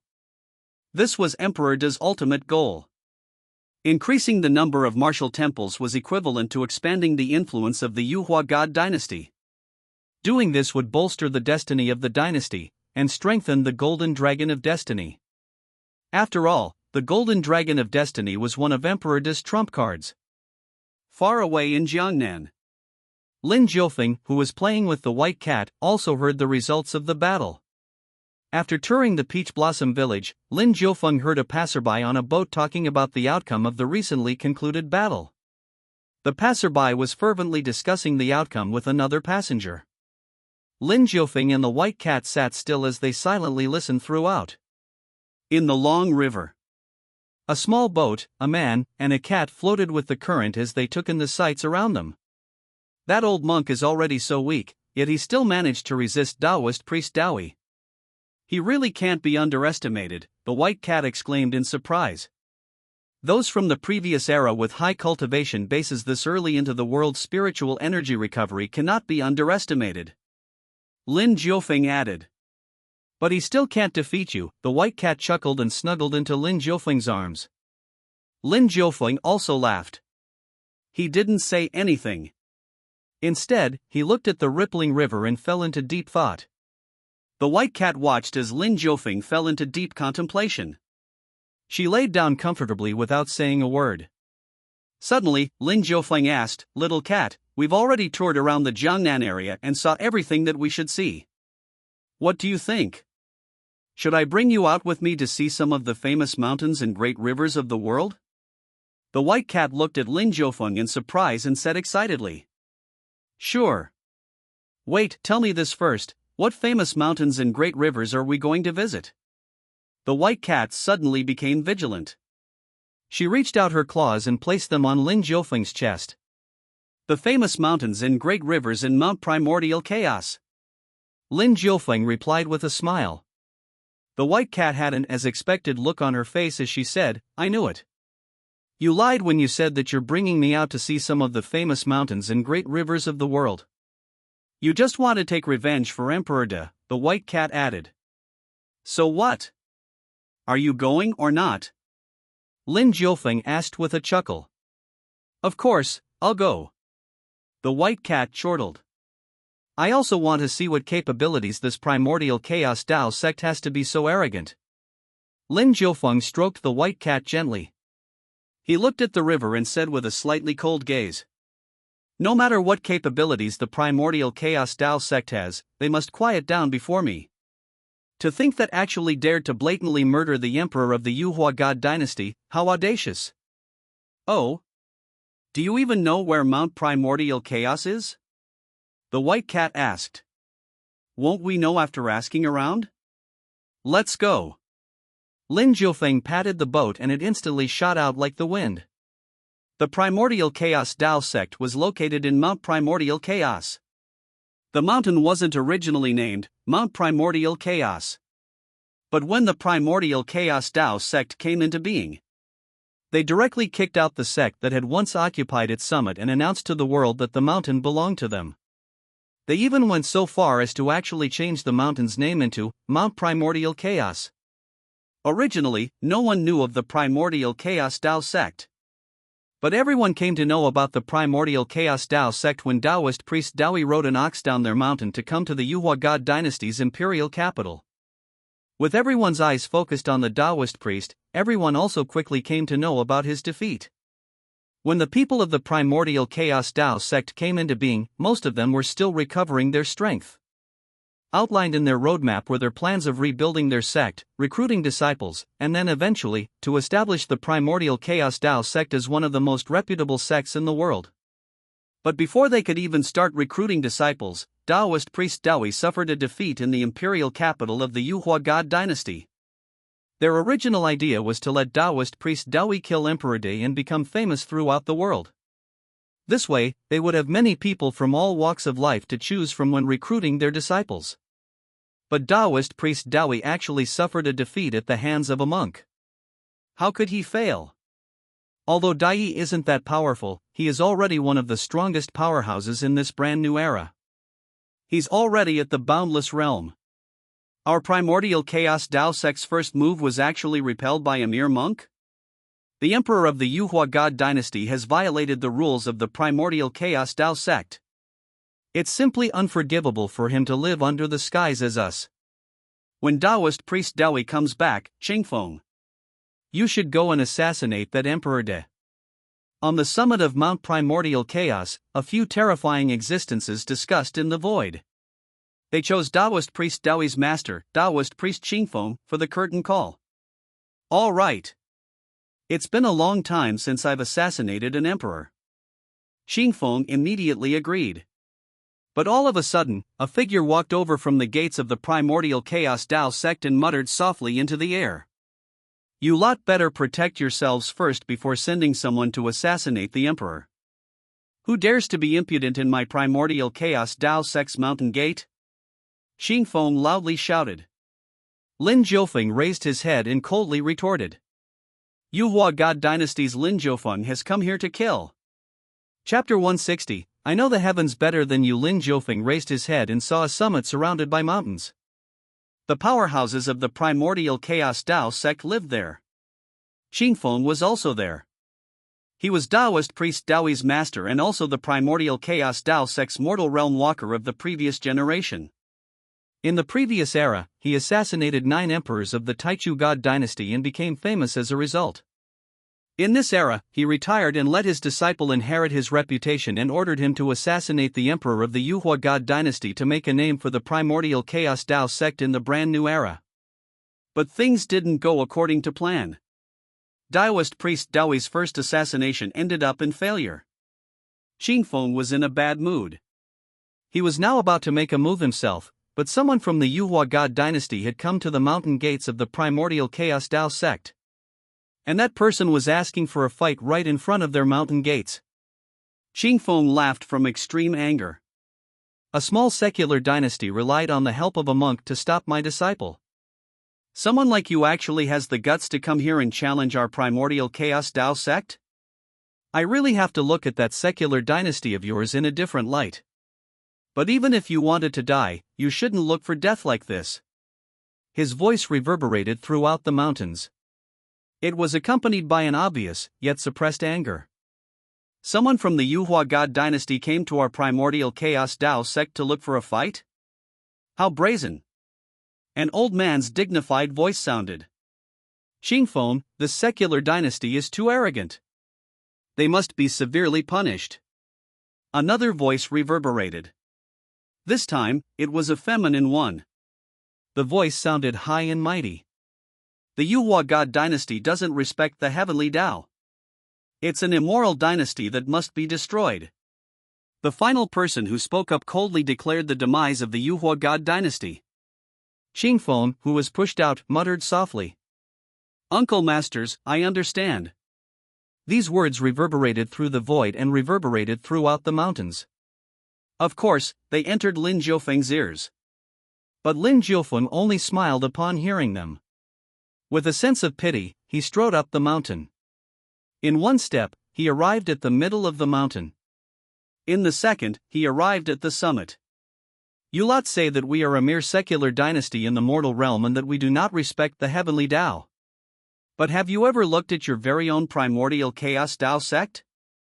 Your sect is also in this mortal realm. You lot aren't even at the immortal realm yet, but here you are spouting nonsense. How laughable. Lin Jiufeng calmly stood at the summit. His clothes fluttered with the wind. His eyes were cold and narrowed. The white cat laid on Lin Jiufeng's shoulder and watched coldly without saying a word. You sure dress fine for a member of a secular dynasty, but you still cannot cover how uncouth you are. Since you've come here to court death, I shall fulfill your wish. Xuanhuang coldly snorted. He didn't make a personal appearance, but the aura of the Dao circulated with his words, stirring up the winds and the clouds as they congregated as one. A yin-yang image was formed up above. It was made out of the wind and the clouds. All of a sudden, it rotated and started to emit a terrifying aura that threatened to kill Lin Jiufeng. Heavenly Dao Yin-Yang Image. Today, I shall let you, the lackey of the Unrivalled God Dynasty, see how powerful the Dao is. Xuanhuang shouted confidently. Rumble. The heavenly Dao Yin-Yang image came crashing down like a millstone. It covered everything in the area, leaving Lin Jiufeng no space to maneuver or escape. But Lin Jiufeng didn't think of escaping. His gaze was like lightning, looking extremely terrifying as he stared at the Heaven Dao Yin-Yang image that Xuanhuang had created. To be frank, you people of the previous era have already been abandoned by the world. In this era, I know the heavens better than you. Lin Jiufeng stretched his hand and pointed. With his finger like a sword, violent sword energy directly swept forward. Boom! The void directly exploded. The sword move came from Lin Jiufeng's sword 22. It was the terrifying 20-second sword move. Rumble! Lin Jiufeng's sword energy directly poured into the heavenly Dao Yin-Yang image, causing a huge spiritual energy storm in the air. Xuanhuang's figure appeared. He had a head of white hair, yet a handsome face. He also radiated a rare sense of youth. At this moment, he stomped down on the heavenly Dao Yin-Yang image. Dong dong dong. The yin-yang image of the heavenly Dao directly became violent. The yin-yang image spun frantically, wanting to destroy Lin Jiufeng's sword energy. You know the heavens better than me? Xuanhuang laughed coldly.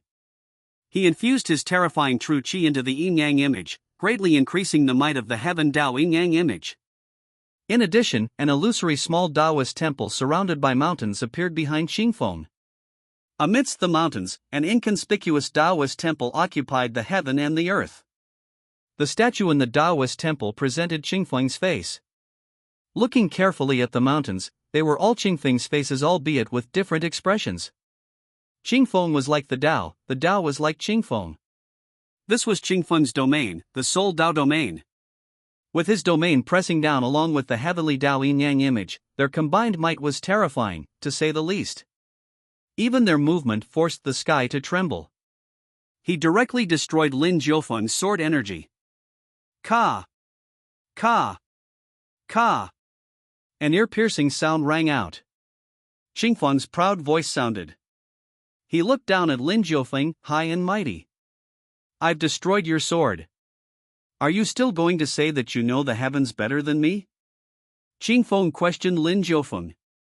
He was proud and confident that victory was now in his hands. Rumble! Wild winds swept and formed a tempest. The sight of this violent turbulence was extremely terrifying. The heavenly Dao Yin-Yang image and soul Dao domain combined their might for an all-out attack. This was a move that would take a life. Lin Jiufeng's sword 22 was defeated. He was now empty-handed, seemingly having no more moves at all. He stood where he was, his clothes fluttered in the wind. But his expression remained calm. He looked at the high and mighty Xuanhuang and muttered coldly. I'm very curious as to who is the one who continuously flattered and placed themselves up on a pedestal. Your actions have truly made you lot forget that you have to step on the ground first before being able to fly. As his words fell, Lin Jiufeng took a step forward. Boom! Both heaven and earth quivered. A terrifying vibration shook Mount Primordial Chaos to its core. The whole mountain swayed as the vibrations wreaked havoc. From the tips of Lin Jiufeng's toes, a sea spread out. Among the mountains, a boundless sea spread out and rapidly expanded. The sea was beautifully blue. It quietly rippled, even without the influence of wind. A bright moon slowly rose above the sea. The moon rose above the sea, but it just so happened to hang behind Lin Jiufeng's head, making him look like an immortal from the Moon Palace. The scene caused Xuanhuang's pupils to shrink dramatically. He cried out. A phenomenon domain. Sea rising bright moon. He could tell that it was an extremely rare phenomenon domain. The sea rising bright moon phenomenon domain. He can actually comprehend a phenomenon and integrate it with his domain. My soul Dao domain can be considered to be a very powerful domain, but even I do not have a phenomenon domain. To think that he had one. Xuanhuang was shocked. He was jealous. No. Suddenly, Xuanhuang came to his senses. He shouted, sensing that something was amiss. This sea-rising bright moon is a phenomenon. A phenomenon integrated with a domain. It's terrifying, yes. But where is his domain? Xuanhuang noticed that something was missing. Lin Jiufeng's domain was nowhere to be seen. No. Or perhaps it was already present, but he wasn't capable enough to notice it. Xuanhuang turned pale with fright and hurriedly retreated. It's too late. Lin Jiufeng coldly said. What was the point of discovering it too late into the fight? The end has already come. His domain had long since silently surrounded Xuanhuang. In the space around Mount Primordial Chaos, Lin Jiufeng reigned supreme. Lin Jiufeng once again used his fingers like a sword and slashed out fiercely.